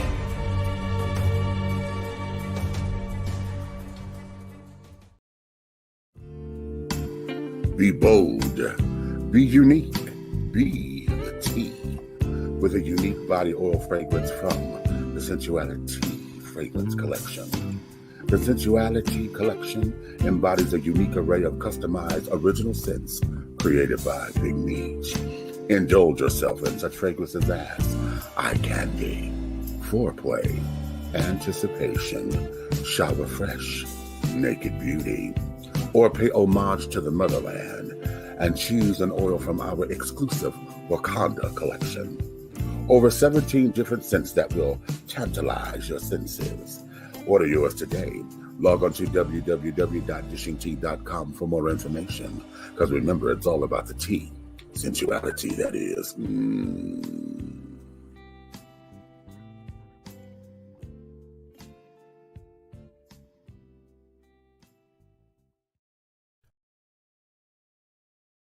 Are you ready to continue the journey with talk show host, internet sensation, and author of Awakenings, Epiphanies Along a Spiritual Journey, Big Meech? He is offering another installment of thought-provoking ideas, principles, and metaphors that will encourage, enlighten, inspire, uplift, and catapult you into a brand new evolution of accepting yourself in your total truth. Revelations, Affirmations, and Confirmations. The new book by Big Meech is infused with conversations of love and inspiration that gets right down to the real nitty-gritty. It will confront the reader with the proverbial mirror in an effort to take a deep, closer look within to find all that one needs to propel forward and make life happen. Get your copy today on Amazon.com or go to www.dishingtea.com. That's www.dishingtea.com. For more information, contact Big Meech at 404-914-5610. Revelations, affirmations, and confirmations. This message has been brought to you by Too Deep and Pastor Don Jr., CEO of the winning team.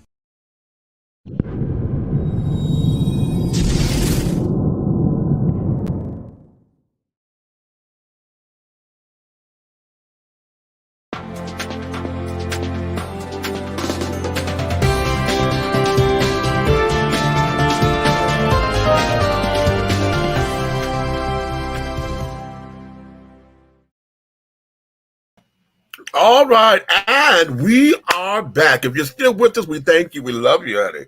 Honey, make sure you get all your friends that carried on to come on in, like, subscribe, and to share on all platforms, honey, on all the platforms, baby.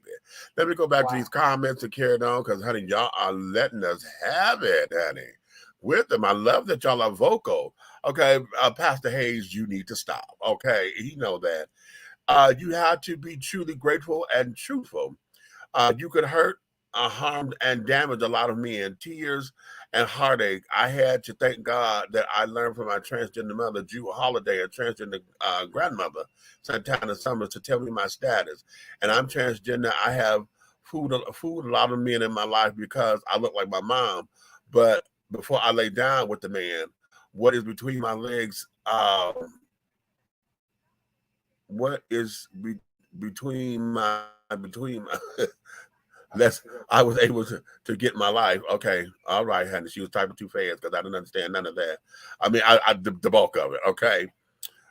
My neighbor got a BBL, and when she passed gas, I thought somebody was shooting up my house.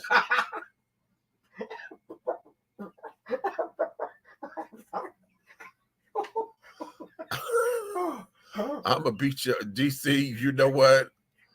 Bros open today. It was previewed at Outfield Festival last Thursday for opening weekend of the festival. Yes. Yeah, because it's sold out. I was trying to go get it to see it there, but it's sold out. Okay, Bros is in theater starting today. Okay, cute. So loving the commercials. Thank you, baby. Thank you. Okay. A lot of the girls are damaging these men, and some of these men don't really know that we are men. Some of us is passive like me. Okay. Oh, passing. That's what she was trying to say. Passive. Okay. Some of the girls are passing. Mm-hmm. But okay. Oh, come on. What is going on with them? Thank you. The mouse didn't want to act right. Okay. So, all right. So let's get down into the real nitty gritty, honey, because, that's a hot button for me. And like I said, honey, I got tired of folks sitting up there talking about, oh, she tricked him. She ain't tricked nobody. She didn't trick nobody. Hell, that was not the conversation. And the conversation was not about whether or not they were trying to go to bed or it was about love, relationships, and care. No, that was not about that at all. At all. Okay? There was no need for disclosure, child. Please. Okay? So let's go. I posed 2 questions, honey, and I want to see if y'all had answers. The first question was, when you realize that your superhero, that person that you put on the pedestal, that person that could do you no wrong, that person that you look up to for wisdom, guidance, understanding, direction, okay, that person who has always been there for you, that helped you out and this, that, and the other, your superhero, your engine number 9, honey, going down the Chicago line, that person, honey, who came and played Rescue Ranger in your life, at all the time. But what happened when you realized that one time that they couldn't, wouldn't, or didn't rescue you? How did that make you feel? And part 2 to that question is, what did you do and how did you recover when you realized that your superhero is human just like you?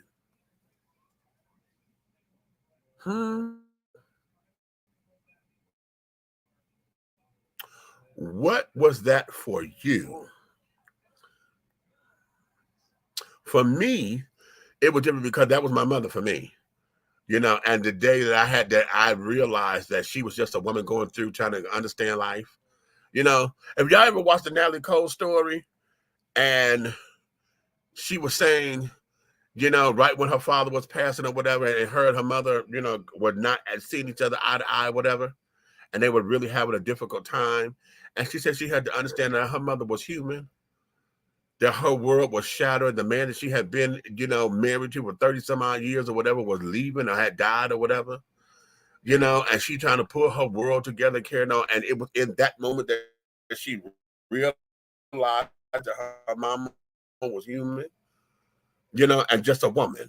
Okay. And I had that same kind of epiphany and revelation with my mother, you know, when I realized, honey, that hell, you know, the times when we didn't have the money and I wanted to go to the sock hop or whatever after school, or try to get, you know, $5 soccer, go get me some chili cheese fries after school with my friends from school.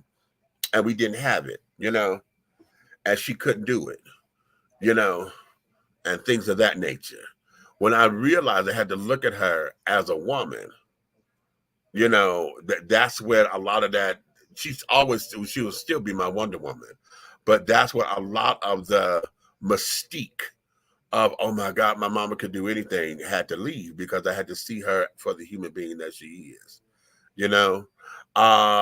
Other times, you know, like a pastor of mine who passed, Reverend Darren McCarroll, I fell in love with him because he was the first man and the first pastor, rather, that allowed us to see him as a human being, not as a deity. I was able to see him, you know, when he was sitting up there crying out to God and carrying on, because he was the musician, and he would get on the piano, honey, when he was going through, and he would just sit down there, tears rolling down his face, and just going into his moment and having a God moment. And we were able to see that, where I have, you know, I was able to see him in that particular element, and I appreciated him so much more because of that. You know, usually, normally, most of the time, I had never gotten close to my pastors. You know why? You know, because hell, all I knew was they were the pastor of the church, and you know, he was always so inaccessible or whatever, to where to see them as human was ridiculous to me. You know, I had a pastor before Reverend McCarroll. I had a pastor before, but I felt that he was, you know, he was number one trying to convert me to a heterosexual man. Okay. Mm-hmm. And all that, because, you know, of course, you know, I was living in sin and all this jazz. And at that time, I thought I was, you know, delivered. Okay. And things. And God is going to call you about that mess and all that. I was in my 20s. But what changed my mind with him was the fact that, hell, you know, you was acquiring cars and carrying on. Now you driving a limo to work. I mean, to the church and carrying on. You, your wife, your children. You know, y'all in the limo and things. But yeah, you're acquiring these cars. Every time we turn around, you got a new car. But then you're sending the deacon. Well, we didn't call him the deacon then. This was a handyman. You sending Greg down here to Mac and Bewick, honey, to buy tags so that we can, so because you didn't want to go register the car legally. You sit up here trying to drive this car, so we down here buying tags, you know, from the dope dealer who's stealing tags off the cars. That's before they started put, you know, they would put a little a perforation on them to mark an X, so when you try to pull it off, it would tear up. And then now this is in Michigan. I don't know if they do that around. Do they have that here? I got to look at my tag. I don't think they do it here, but I know in Michigan they have started putting your license plate number on your tags. You know, so if somebody tried to steal the tag, child, your license plate number was on the tag. So if you okay, so yeah, but you know, so with that was Reverend Bishop Duncan, and he was the bishop because he had the Detroit church and he had a Toledo church.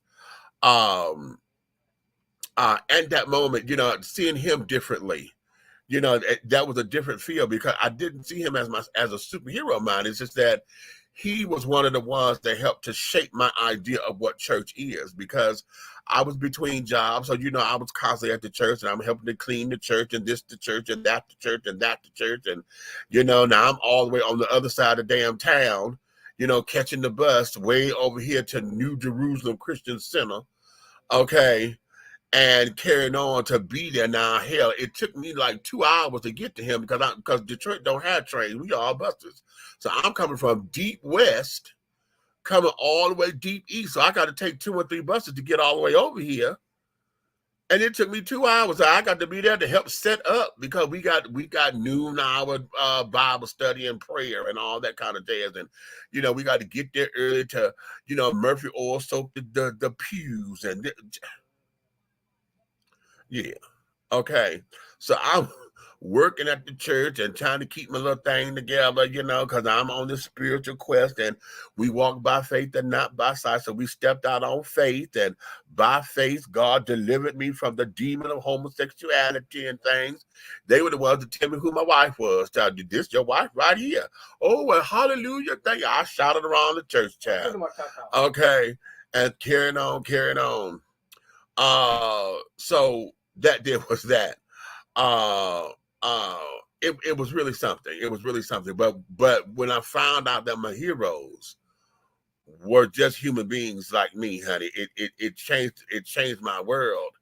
And then it also helped me to become my own superhero. Now, how about that? Ooh. Red, what you got?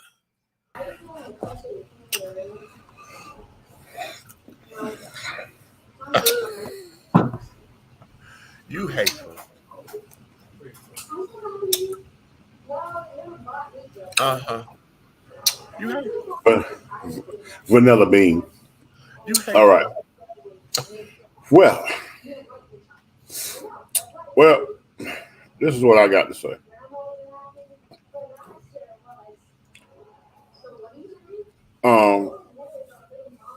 GSA Smith Thomas. I saw that person show can get a lot of names. Yeah, writer's cramp doing your signature. But yeah, to answer your question, right? Uh-huh. Yeah, the tag does have the license plate number on it now. Okay, I haven't paid that no mind here. I have one, but shit, I didn't pay no mind. What we were doing up in Illinois in the Chitilla is when you stick it on, you slice it up as many ways with a razor. Uh-huh. So if somebody try to peel it, it come off in pieces. Well, in Michigan, honey, they started making them that way. They started making them that way because when you took it off the main sticker, I mean, to put it on the license plate, it was whole. But once you had adhered it, once you tried to go in to readjust it, it started to slice because you saw the perforations in it. Yeah. Right. Uh-huh. I thought, ooh, look at here, children. Look at here. Yeah. What is this? Something look like hell on mess. No makeup, long nails, and a foot on beard, and get jumped. Okay. Girl, don't tell me what I'm supposed to. Bitch, sit down. Okay. For me, it was my mom and my sister my entire life over. I feel like they turned their back on me. I cried, yelled, even falling out. Didn't speak for over 20 years. To this day, speaking and loving one another, I had to learn they had a life to live, and it's hard for me. I feel like I am in this. It's heartbreaking for me. It's heartbreaking for me. Okay, so she said she ended by herself. Okay.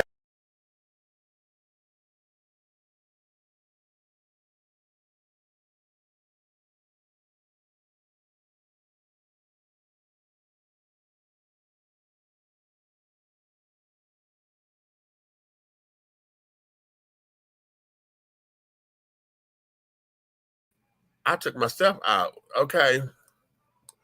Okay. Now this is just gonna get real, honey. I'm gonna tell you like this. You have to find what your relationship with whoever you call God to be real to you. See, we can't sit down here and get on what somebody else taught us about God or whatever, because that there becomes hearsay. It becomes rhetoric. It becomes their faith. See, everything that you know about whoever you call your higher power has to be done on your terms. That's because I don't believe anymore. Lean not to your own understanding.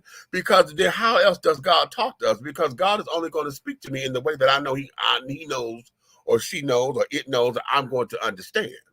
You understand? And so in that, you have to find out who God is, or who your higher power is, the omniverse, the universe, the cosmos, the moon and the stars, the goddess. Okay, whatever you're going to call all that, you have to find that out for yourself. And can't nobody determine or define God for you but you. Because it's your walk, it's your life, it's your journey. And I say this in my second book. I think it's the second book, Revelations, Affirmations, and Confirmations, that just because it may not look like God or feel like God, or it may not be the way that you serve God or talk about God or whatever, don't mean that it ain't God. It may not agree with you how somebody else is doing it, but that don't mean it ain't God. So that there is all of that, honey. You have to become comfortable with all of that, because you're the only one that's going to answer for it. Okay, the songs say, honey, you can't tell it, let me tell it what the Lord has done for me. You can't tell my story, honey. Okay, you can't tell it. Okay, that's how come testimonies and stuff are relevant and are important, because that's your encouragement factor. If God did it for you like that, then I know that when I come out, God can do it for me too. But God did this for me, so that there becomes, it's all. See, one of the things we have to get on board with is that spirituality and religious teachings and God and all of that is very subjective. It's subjective because everybody is individual, and everybody goes through stuff very differently. Everybody goes through stuff. We are all not the identical same. Identical twins are not even identical when it comes down to understanding what their faith is and how they believe. So, Groove, if you're confused about God, it's because you've got to make peace with something about you that somebody either told you about that God don't like or whatever. You got to make peace with everything about you. You're good, you're bad, you're indifferent, you're awful, you're ugly, you're not so ugly. Everything about you, you have got to become comfortable with, because this is the vessel that is here. This is the only vessel. You only get one, honey. Now, you may get replacement parts, honey, but you only get one. You only get one. So until you learn how to love it in all of its design, okay, that's what it's going to be. And to all those who are transitioning, honey, they are learning, I'm transitioning so that I can learn how to love this, to become whole with this. That ain't your journey. That ain't your fight. You may not even agree with it. But to say God made a mistake, that's not what they're saying. They're saying that, hey, I got to do this in order to make my life feel comfortable. And then we don't know why they are on that particular journey. We may not understand it. We don't know why killers are killers. We don't know why folks like to go to prison and return. You know, spent all this time, you know, got out and then you go back. Why? We don't know what the journey is. We don't know. We don't know why folks are mentally unstable and out here on these streets. We don't know why their life had to be that way, do we? Okay, we don't know why. Okay. However, that there is what the T is, because everybody's life is individual. So if you feel as though you confused about God, all I'm going to encourage you to do, honey, is to sit down and have a conversation with the God that you think that you know. Okay. And start there, be like, okay, you know, this is who I am. And God already knows that. The problem is well, it's not a problem. What we have to do, why it's important for us to say it out loud, because the scripture teaches us, well, I should say tradition teaches us, that if you confess with your mouth and believe with your heart, the reason why you confess it and to say it is so that you know what you're talking about. You got to call those things out. You can't just have it all up in here, because it gets jumbled and it gets confused and destroyed. And sometimes it gets juxtaposed and turned around. You got to call it out. Call a thing, honey. Call a thing. You have to call it out. Oh, wait a minute. I got folks down up in here. Oh, you back? Oh, really? Okay, now this is a surprise. Come on. Look here. Wait a minute. There we go. Look here. I'm gonna be honest with you. You with that whole Bible thing that you talking about? Everything that's written in there is pretty much transparent. It don't take no major philosophical degree and all that to figure it out. It is an instructional guide for life itself. If you go straight to it, okay, just like what you're saying right there. If everything that he created, when God created heaven and earth, everything he did, he spoke it. He didn't pick up rock and mortar and put it together to build up. Okay, so that right there is the power of the tongue. It speaks on the power of the tongue. It says nothing about the power of the mind. So when you praying and you professing God and you trying to find out who God is to you or where he is, if you don't, like you said, speak it out. Use the power of the tongue to profess the things that you want. Ask for it. Ask. See? Make choices. Life is not really hard. It's what you make it. Okay. Wait a minute. Okay, Robert having a problem. Let me see. He got to get reconnected. That's his Wi-Fi, y'all. Okay, I think we just got him. Okay, there we go. That truth means the universe meets you where you are, your understanding, and then build you from there. That's right. What up? What up, Roberto? One thing I do know, God speaks to me through what's happening? How y'all doing? Voice and through funk. Then there you go. And then you have a groove that you already got. You already know how to communicate there. Then use that. And then build from there, honey. You don't let nobody define who God is to you to make you confused. How you confused about something that you know who it is?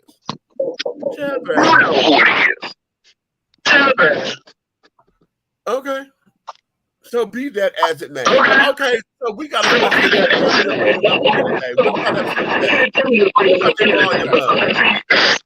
We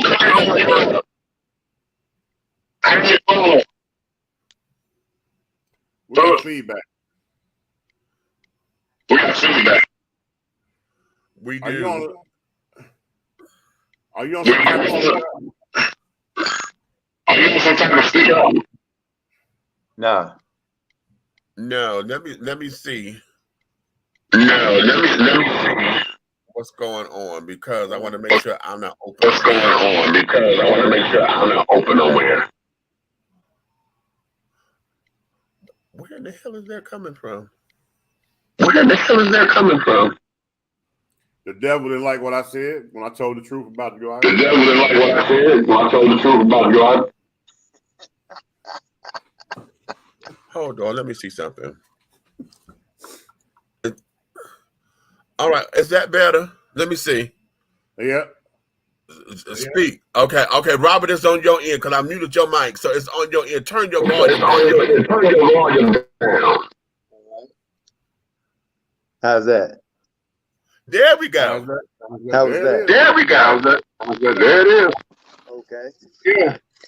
We still got a little feedback, but I can handle that. I can handle that versus all the static.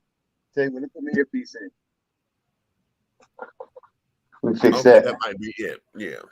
Okay, that might be it. Yeah. Okay, how's that? Let's see, is that much better? Well, we still got that feedback. It's doubling now. It's doubling now, but again, I gotta. Okay, he gonna come back in. Why does that do that? That's weird. It's probably because it depends on the device. And yeah, Well, okay, Miko had to come on.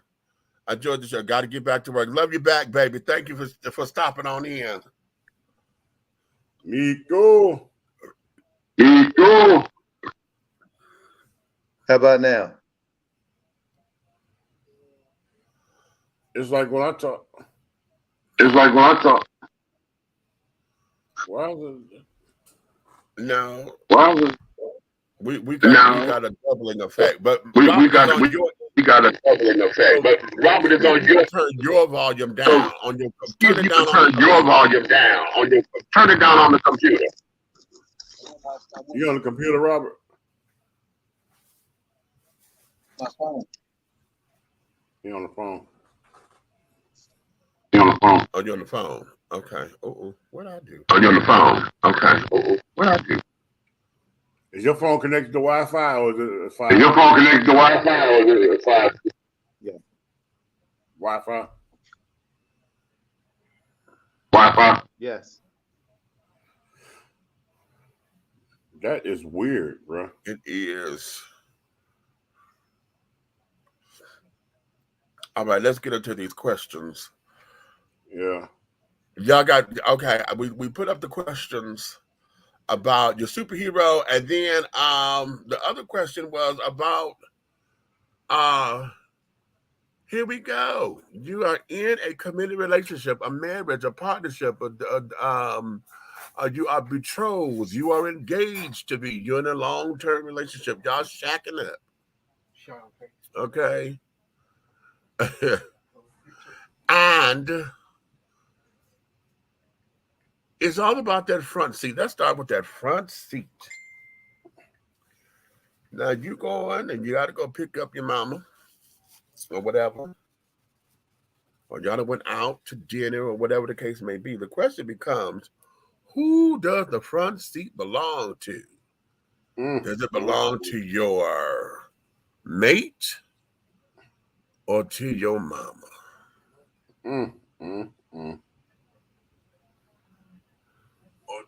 And why? Okay, wait a minute. That's on your end that time.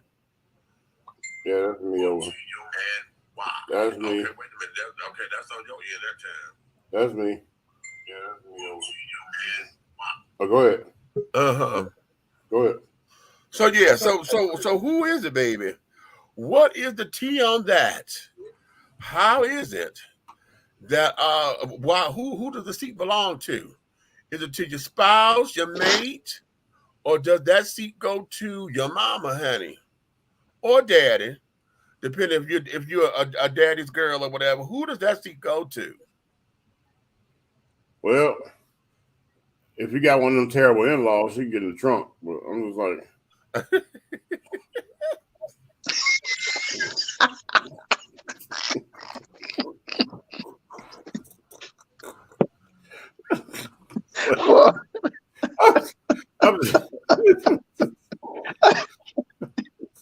What? Oh man. You got to weigh your pros and cons. You got to look at it and say, okay, well, mama can cook and fry fish and grits and make spaghetti. My wife, she's just flexible. So she might have to get in the back seat. You know what? I'm not with you. I am not with you. Here's the thing. As far as I'm concerned, wow. Can't do it no more. Hey, but I'm just saying, all you can do is doggone. What you good for? Mashing the potatoes. That's all you can do is mash potatoes. You can't mix no biscuits up. I'm not listening to you. I'm just saying. Yeah. All right. Okay, here's what. Listen, that front seat belongs to the mate. The front seat belongs to the mate, honey, and it is up to the partner or the spouse to offer that seat to the mother. What if she don't like the mother? And? Well, you said that to say what? If she don't like the mother, that means she's not gonna offer her seat, is she? Right.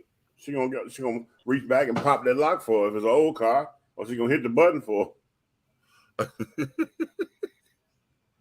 Okay. So that's what. So a lot of folks, I don't know why that is difficult because a lot of folks put themselves in predicaments unnecessarily. I believe because it's like, hey, this is my wife, this is my mom, honey. Mama, sit in the back seat. Let me chauffeur you around sometime, honey. You ain't got to be sitting up here in the front with me all the time. And then if my husband was to sit up there and say, listen, Mama, you know, and it's gentleman like anyway. Listen, you go ahead on and sit in the front seat, make sure you're comfortable and everything. You gotta adjust the seat and blah, blah, blah, blah, blah. You know, now all of us are tall. My mother was 6 feet tall and carrying on. So she's like, baby, go ahead. No, I'm good. I'll be in the back. And because my mama don't maybe not have like my drive. She didn't. Okay. So it may be that particular thing. But if it came to the fact of no, you sit up front and I insist, then it becomes that way. You know, but no, the front seat goes to the you either got the power. I mean, and I've done that with my play. friends. Well, no. What about the power play? You got either the stubborn mother, or you got the doggone stubborn girlfriend that she got to be first in everything, or you know what I'm saying, a wife, or whatever. You know, you might say, "Hey, baby, slide to the back so we can take Mama to the store," and then as soon as you say slide to the back so we take Mama to the store, she might reach over and start doggone giving you a massage and be like, "Are you sure?" You be like, "Hey, no, Mama, get it back." Because you here's the thing. Here's the thing, and it becomes this because see all that lovey-dovey carried on. If you love me like you say you do, honey, we ain't going nowhere but 20 minutes to the store and back. If you are all that toe up about 20 minutes of a car drive or whatever, honey, there's something wrong with you. There's something wrong with all of them these days. Well, if you gotta listen, if it's a 20-minute ride to the store, 15-minute ride to the store, 10-minute ride to the store, and the girlfriend got a problem with that, you have a bigger problem to deal with because that ain't it. That's a manifestation of something else that's going on within that relationship. That's going on in the relationship. Hello.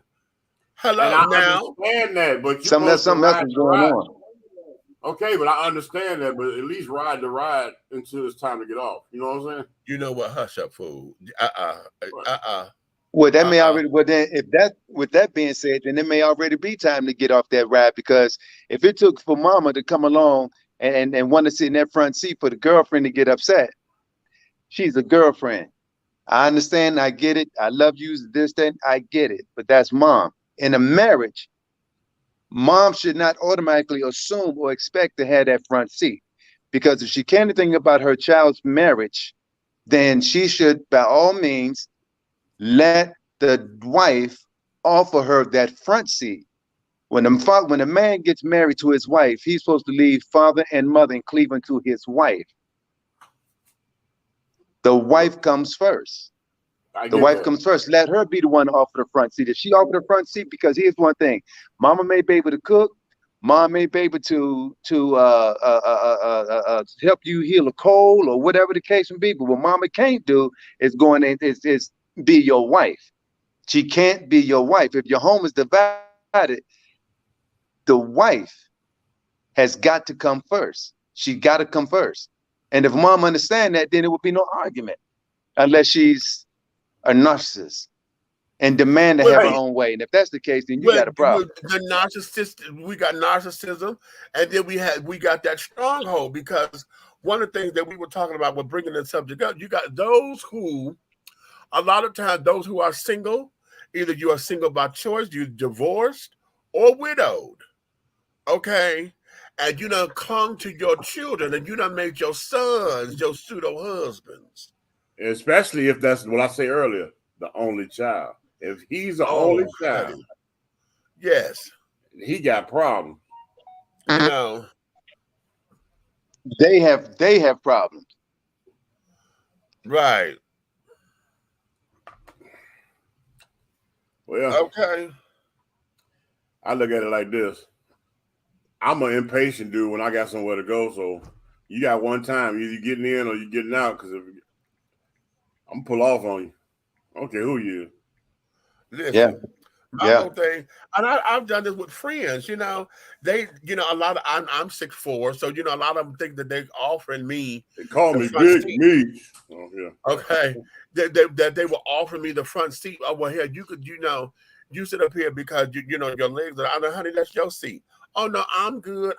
But see, there's certain people who say that I know when they BSing me. And then there are those that are cute because see the ones that BS me, see you on the stunt. See, bitch, you sitting up here trying to sit up here and start some calamity. I ain't got time for calamity. Okay, and I don't break up happy homes, okay? But then again, was the home even happy? I'm assuming that it was. Okay, but no, I don't sit there. I don't get out and see tall people. We know how to fold up like pretzels because they don't make cars big enough for us anyway. So two things with me. Okay, all right. Two things with me. First and foremost, it's very hard to get me to even get in your passenger seat of anything because you know how I am. I have a phobia of being a passenger in any vehicle. Phobia. Secondly, I look at it like this. If I come out to the car, and if I'm going anywhere with you, you already know these things about me. If I walk up to that passenger seat because I absolutely have to ride, you know doggone well you finna get out. Or the trip is canceled. I'm not going. I don't get in nobody's back seat. That's why I don't do Uber. I don't do Uber and Lyft. I'm not getting in nobody's back seat. If I get in the back of a car, it'll be a limo or a suburban shuttle where I kick my feet up. Okay. Hell, I don't even ride on a plane unless I'm in the front row. And there you have it. As long as you know that about yourself, that there speaks volumes. So tell all your friends, meet you in case I need a ride one day. I ain't gonna tell that. I'm not telling these bastards not a damn thing. Yeah, that's right where they at. You go back and pick them up. All right. Hello. Okay. The church. Okay. Oh man. Not a thing, honey. Not a thing. Not a thing. They're learning for themselves, child. They will learn it for themselves. Yes. Okay. Oh, you tell my new client. Yeah, they late. Oh, okay. Yeah, they didn't already call. I got the call here and you said that today. Yep, you done messed up. You could have recorded today. Okay. Well, be that as it may. So now let's get on. Mr. Robert, blessed us with coming on back up in here again. What brought you in? It was the subject. Which one? The one we were talking about. Pretty much. Okay. Well, give us your expound on that, because see, one of the things about relationships and this particular subject, see, we right now we just talking about the car, that the coveted front seat of the car. But let's look at it from this particular standpoint. Oh, wait! Before you do that, wait! I just had an epiphany. What? Wait, this is the perfect masculine guy to ask the question about earlier's topic right quick and to get off of it.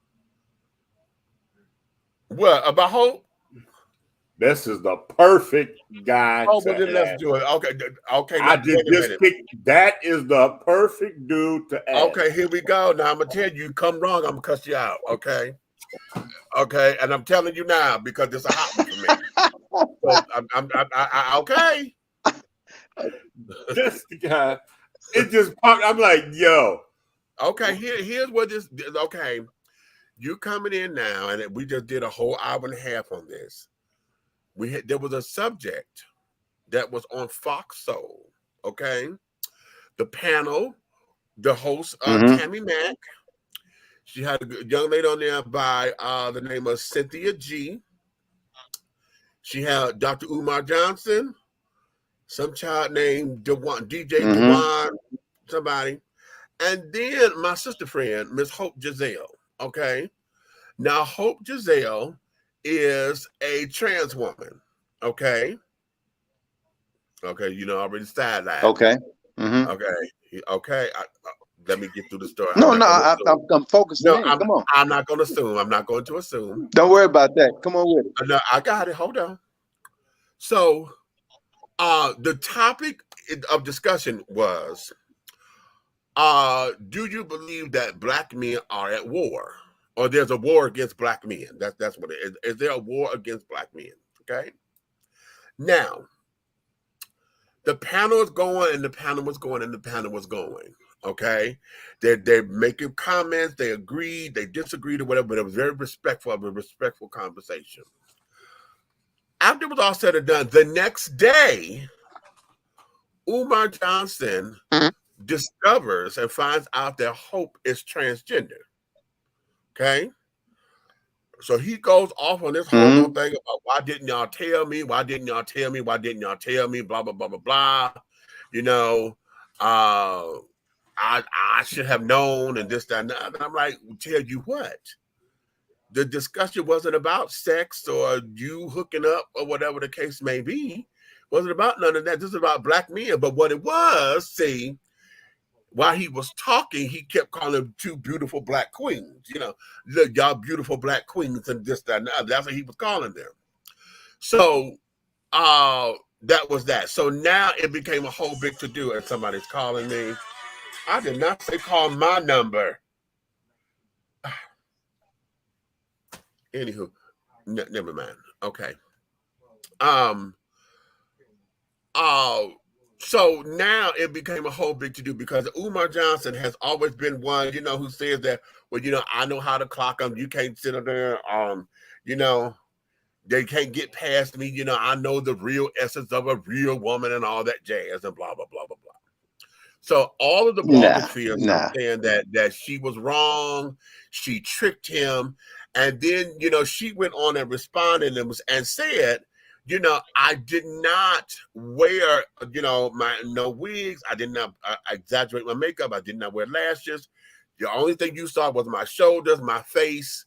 You know, I didn't have no cleavage and nothing showing, and this, that, and the other. She said, I did that on purpose so that we can have focus of the discussion, and this will not turn into, oh, you trans and this, blah, blah, blah, blah, and change the narrative of the subject. So now everybody's on this thing about her saying that she tricked him. So what do you say?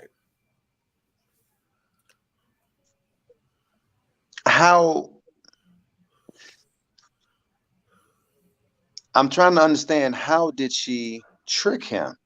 Okay, Robert, hold on. Because if you're saying to me that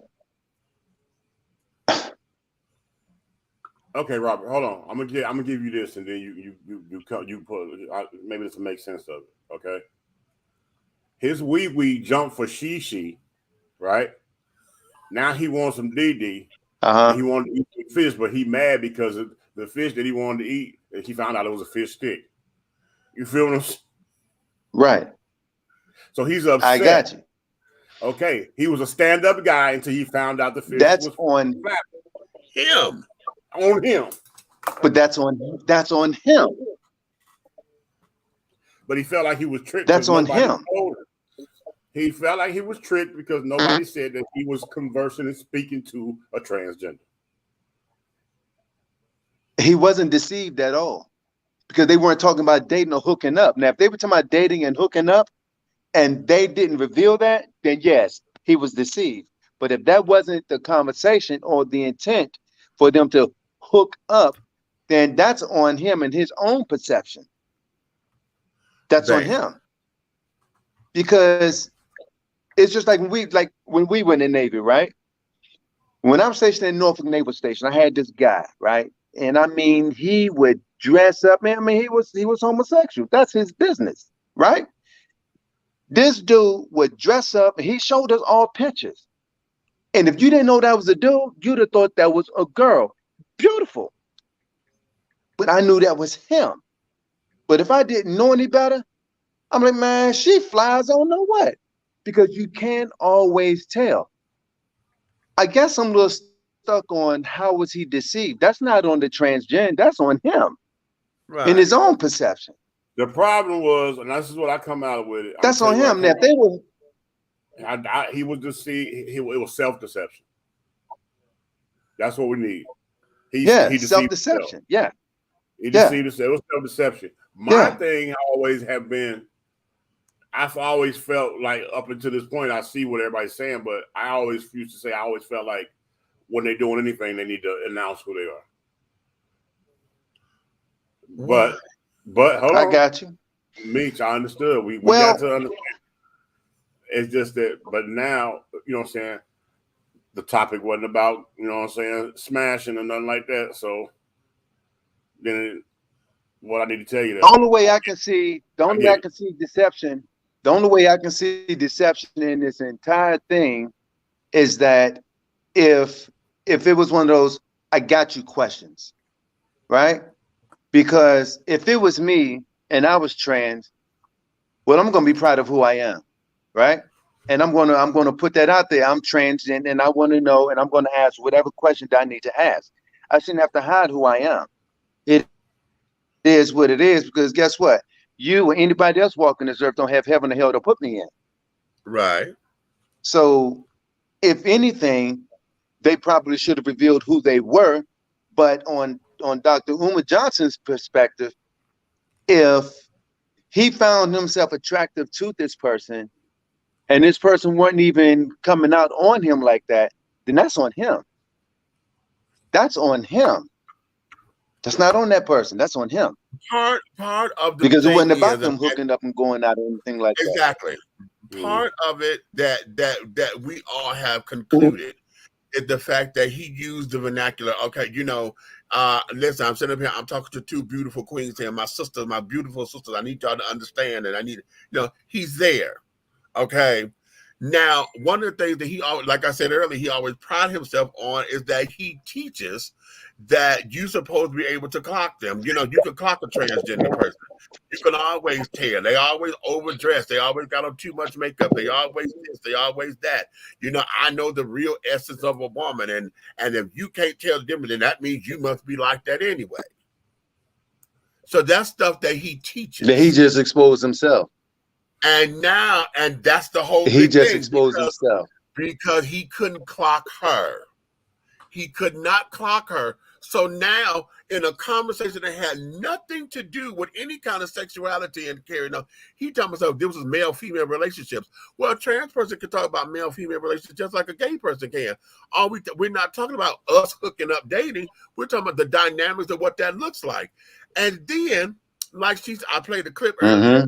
The biological female that was on there outside of the host, because the host was there too, she's biological. The biological female that was there, she says, you have more of a problem with me because you're finding out that I'm trans.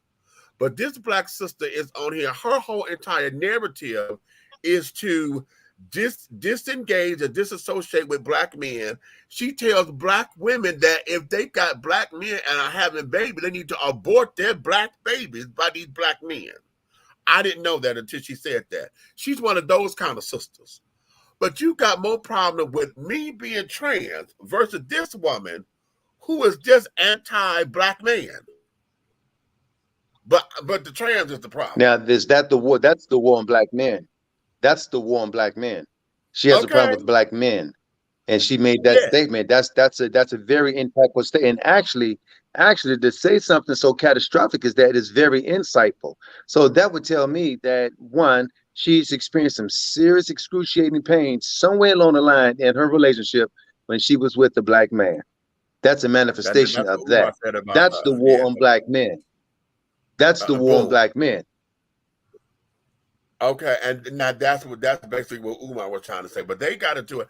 But the whole big old thing is the whole controversy of this is everybody has jumped on this thing of she tricked him, and then of course, why they got a trans woman up here speaking on behalf of black women? She ain't no real woman, and I have to tell them all the time, honey, she's all woman, she just ain't female. Because no one is born. No one is born a woman, honey. One becomes. You slow. This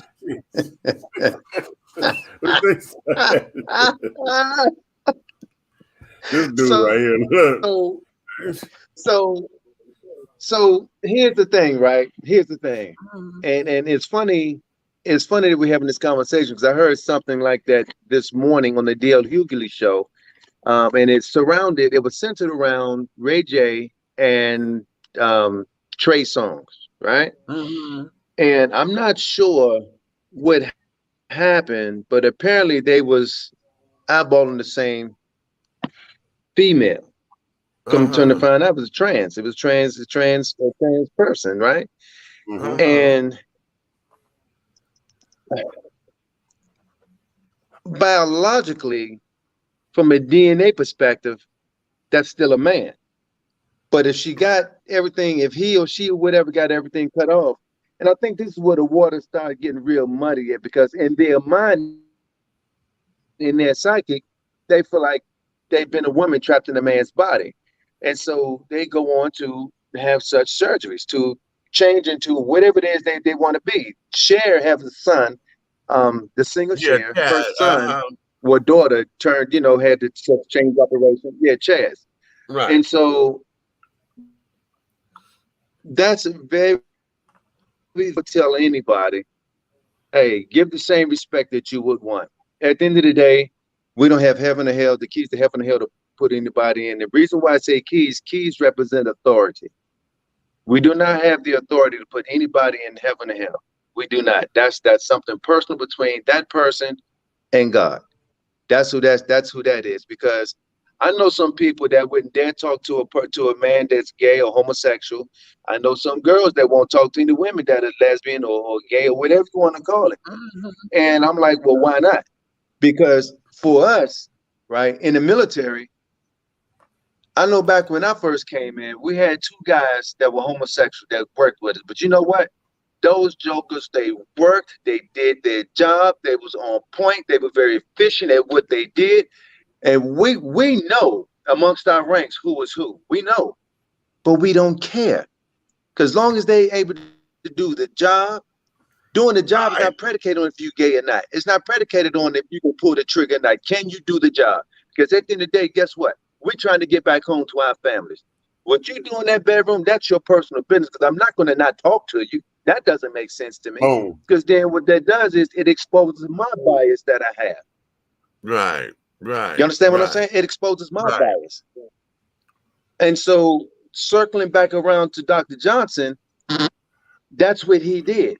And so is the people that's so-called backing him up. They're exposing their deep biases that they have against trans people. They don't deserve to die, get jumped on, or eviscerated, or whatever the case may be, because they transgender or gay or whatever the case may be. It doesn't mean that they deserve less respect or whatever the case may be. It doesn't mean that at all. The worst thing, and I'm gonna go back to Bill Clinton. It was a political move, but the worst thing Bill Clinton could have done was when he came up there, don't ask, don't tell. Because let me tell you something. Yeah. Long before he became the president, we knew who was who amongst our ranks. Right. Okay.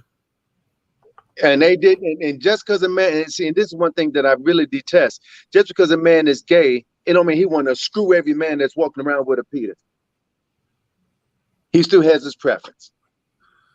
We slept in the same berth, and we all took showers. We all seen each other. Ain't nobody never came on to me like that, because they knew I didn't play that. I can respect you. We can go sit down and eat whatever. Long as you ain't come to me like that, respect my boundaries, I'm gonna respect yours. We good.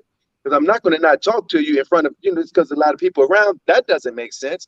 Because then I'm being prejudiced against whoever. You got to respect what people are. If that's what they want to do, that's what they want to do. That's their business. Give them that respect. Give them that respect. But look, man, Dr. Johnson, what he did was he exposed himself. He exposed his own bias. He exposed his own bias. That's what he did. And that's what he get. That's what he get. Well, I'm gonna tell you like this. I've been exposed to the children on different platforms of my life, and I've always seen that there was no harm, no foul. Or maybe I was just lucky to come across all the great ones. You know what I'm saying? The nourishers, the ones that's the teachers. You know what I'm saying? The ones that's educated, that's trying to do something in the community, the uplifters, you know what I'm saying? The ones that was about their business. Yeah. Right. And I never was able to formulate a negative opinion against any of them. Now, have I ever beat one up? Yeah, but it wasn't about his sexuality. It was about him stealing out my auntie's house. He stole out my family's house. Right. That's a whole different ball game, honey. Right. You know what I'm saying? So it wasn't about who he was and what he did. Yeah. And like you had touched on, one of the biggest issues in the world that Americans got. I'm not even gonna touch the other countries, but Americans got is reaching into the bedroom of people because they desire a different type of intimacy. Okay. Especially when you weren't invited there, child. I agree with you. Why are you concerned about their bedroom? Why are you concerned about their bedroom? What their bedroom got to do with anything? And me to tell you, I'm gonna tell you something. Robert, I'm gonna give you something about this gentleman here. One of the biggest respect factors I hold for him, and I've never even said this to him, but I'm saying it now. I have had a lot of events that were 100% heterosexual, thugged out, passion things, and because of his support of who I am as a person or a friend to him, he has showed up even though he was out of his element and came and had a hell of a good time. Well, that's a friend. That's a friend. Yeah. But at the same time, that's a friend. At the same time, it's people that I know that I have to check. If I say I'm going to something he got going on, whatever, and they're like, whatever. I've had to check him. One guy, I had to check him, but he respected the way I came at him. And then he kind of coming around and found out how cool he was. Okay. So now he got the jackass ears on. But it changed his perspective because from that point on, he wasn't on none of that. And he'll periodically ask me how me you doing. Right.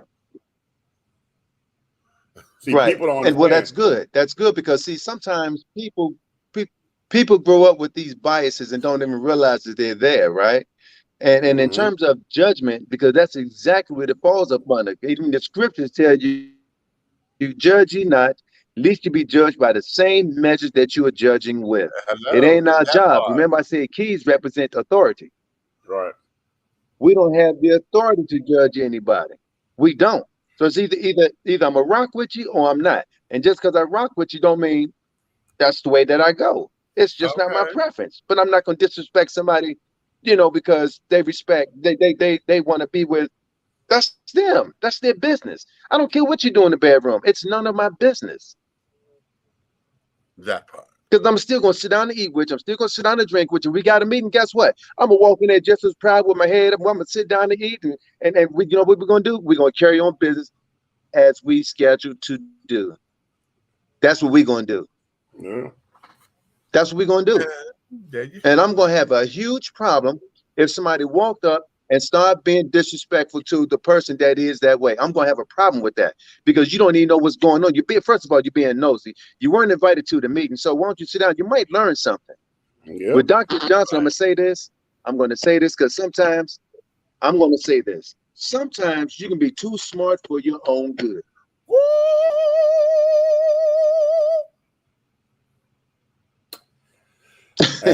Sometimes you can be too smart for your own good. That's good right there. That's real good right there. And so I know a lot of people that had PhDs, doctors, and very prestigious degrees to have, and warrant the respect that they get. But I forget which one of the Greek philosophers said, the greatest wisdom is when a man can admit that he don't know everything. I don't care what kind of degree. You don't know everything. I know a lot, but I don't know everything. And I say that all the time. I can be taught by a novice when it comes down to leadership and management or whatever. I don't know everything, but I know some things. Yeah. Well, we talking about one, and there were many Greek philosophers. The main three Greek philosophers, the most famous was Socrates, Aristotle, and Plato. Aristotle, very smart, Aristotle, ahead of their time. Yeah. So sometimes you can be too smart for your own good. Yes, God. Well, cool, and cool again, honey. Because now having that discussion, and I'm glad that I'm gonna have to edit you and put that on the reel somewhere. Yeah, it has to be heard. Things like this have to be heard, and that's why it's so important. We keep talking about this panel meet, but things like this right here, like people like Robert, you know what I'm saying, myself, we need people that's doggone advocates, we need that panel where it's a mixture, it's a plethora of men, whether they from gay world, straight world, asymmetric, I don't care, asexual, bisexual, whatever. It need to be at the same table, because at the end of the day, you can put 20 black men in a circle at a table, and guess what? Everybody has a different walk of life, a different intimacy doggone pattern, different religion, different whatever, but we all black men and we got the same struggle. Right. And that is where Yeah, we do. We do. We all had the same struggle. And I'll tell you. I remember one time we was in church, and I can't remember who it was. They were, so the subject of being homosexual came up and everything. And I said, well, I think it was when Obama was in office, and they started talking about gay rights and marriage and this, that, and the other, and so forth and so forth. Now, any of us that have read the scriptures, we know what the scripture says. I get it. I understand. But at the end of the day, that personal relationship and that judging belongs to the one who sacrificed and have that right to judge. I don't have the keys to heaven and hell to put nobody in, because I certainly don't want you judging me. And in fact, when it's time to judge, the scripture says we will judge the angels. That's when we come in at as far as judging, because I can't judge you or anybody else walking this earth. Can't do it. We can't do it. And so I don't have to agree with that's my brother right there. I don't agree with everything he may say and do. But you know what? At the end of the day, man, let me tell you something. I will skin somebody alive for him. You hear me? That's my man right there. All right. We might as well come from the same brother, the same bloodline. That's my brother right there. He knows how to check me, and I'm older than him. He know how to check me and tell me when I'm wrong, and I know how to do it to him. Can't just anybody come up and do that. Right. Because I don't trust any and everybody. You understand what I'm saying? So people need to get off that high horse they think they're on and stop offering the gift of a Trojan horse. Wow. Stop offering the gift of a Trojan horse. And so if anybody that's listening, if you understand anything about the Greek mythology or the Hellenistic age, the Trojan horse is a gift of deception. So in other words, it was a gift from the gods. When they took the horse, they took their ships, took it apart, and built a giant horse. Everybody held inside of it because nobody could breach the walls that they were of their enemy. So they offered them a fake gift, a pseudo gift. So they said they will invite us to the party. So when they took the horse inside the gates, the enemy was already inside. And when everybody went on about their way, the people started getting out the horse, start coming out the belly of the horse, and they wreaked havoc. That was the only way to breach that wall. So when somebody say they're offering you the gift of the Trojan horse, you might want to run the other way because they don't mean you no good. That? Okay. All right. Mean you no good, child. All right. Well, that's a wonderful way to end this on, because darlings. Oh man. So the Trojan horse. Okay, I remember all that lesson. I remember that lesson. So Trojan condoms and a bunch of people get out of my head if you don't. So all the little spermers and stuff is inside. Okay, that is very, very. That is acknowledging. Okay, all right. That's genius. Okay.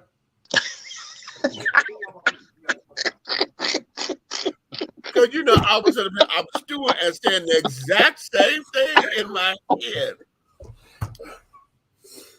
I said that when I first. What? Right. Anywho. Yeah. Look it up. We get to the Trojan horse. Okay. Yeah. The gift that keeps on giving. Listen. Okay. Remember when Yasser Arafat was it before he died? Huh? What about it? Remember Yasser Arafat when he was the leader of the PLO? Right. Yeah. The Palestinian Liberation Organization. Right. So that's what he offered Israel, the gift of a Trojan horse. Meaning you're not my friend. And I'm going to offer you this gift to get you off your point, and I'm coming in to wreak havoc. That's pretty much what he was saying. But he did, yeah. Yeah. Well, All right. Okay, well, hey, Naomi, stand by for the gift of the Trojan horse. That was stupid, man. I'm gonna let y'all go because this boy he fooling, and I'm not gonna subscribe to his brand of Hey, man. You understand me? Listen, we love you. We Hey, thank you all for coming on up in here with us, child. Okay, listen, like, subscribe, and to share on all the platforms that you see us on. Okay, whether you're on Facebook, YouTube, Instagram, LinkedIn, Twitter. Okay, we're all over, child. Just like, subscribe, and share, and all of that. And that's what you could do, honey. Tell all your friends to do the same thing. For those of you who love us, but those of you who hate us, you want a neck roll, you want a finger snap, you want to cuss us out, and all that kind of stuff. You can tell all of your motherfucking enemies to like, subscribe, and to share on all the platforms, honey. Because what I want you guys to understand is that everything that we're doing over here at Three the Hard Way, the syndicate. We are a syndicate. Okay, everything that we're doing over here in any way, shape, style, form, or fashion, honey, will move forward. You may finish all of your crumpets, honey, because the tea has been dished, and you've been dishing tea, darlings. With Big Meech and the big guy ally over here, honey. That's Minister Lavelle Hayes, honey, and our special guest, our correspondent, honey. Okay. Old Robert down there, honey. Thanks for coming up in here. Okay, Nikki will be with us tomorrow, Thank hopefully. Yes, she will. Okay. So you guys get all of that together. Listen, like, subscribe, and share once again. They'll keep this conversation going. I am going to load this up and chop this up so that we can have sound bites, because I do want to post this. Listen, y'all gonna get off my sister Hope, honey. Y'all gonna get off of Hope. Y'all gonna get off of Hope. Y'all gonna get them off of her, because no, y'all wrong for it. Y'all wrong, and you know you're wrong, honey. You just didn't like the fact that she was unclockable. Ha! That's what it was. So y'all get off of Hope, because Hope used to be a guy. Hope will get on you.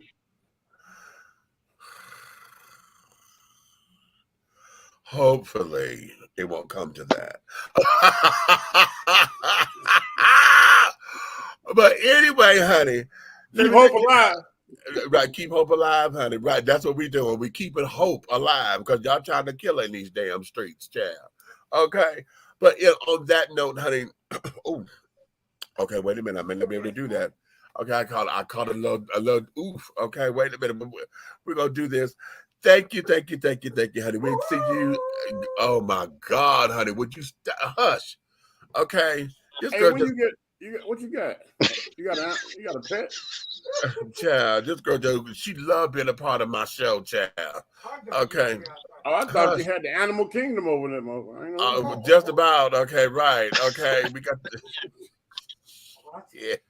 Hey, you tell your pet Babumpa fat. And then she responded back, you know what? Fuck all of y'all. Good.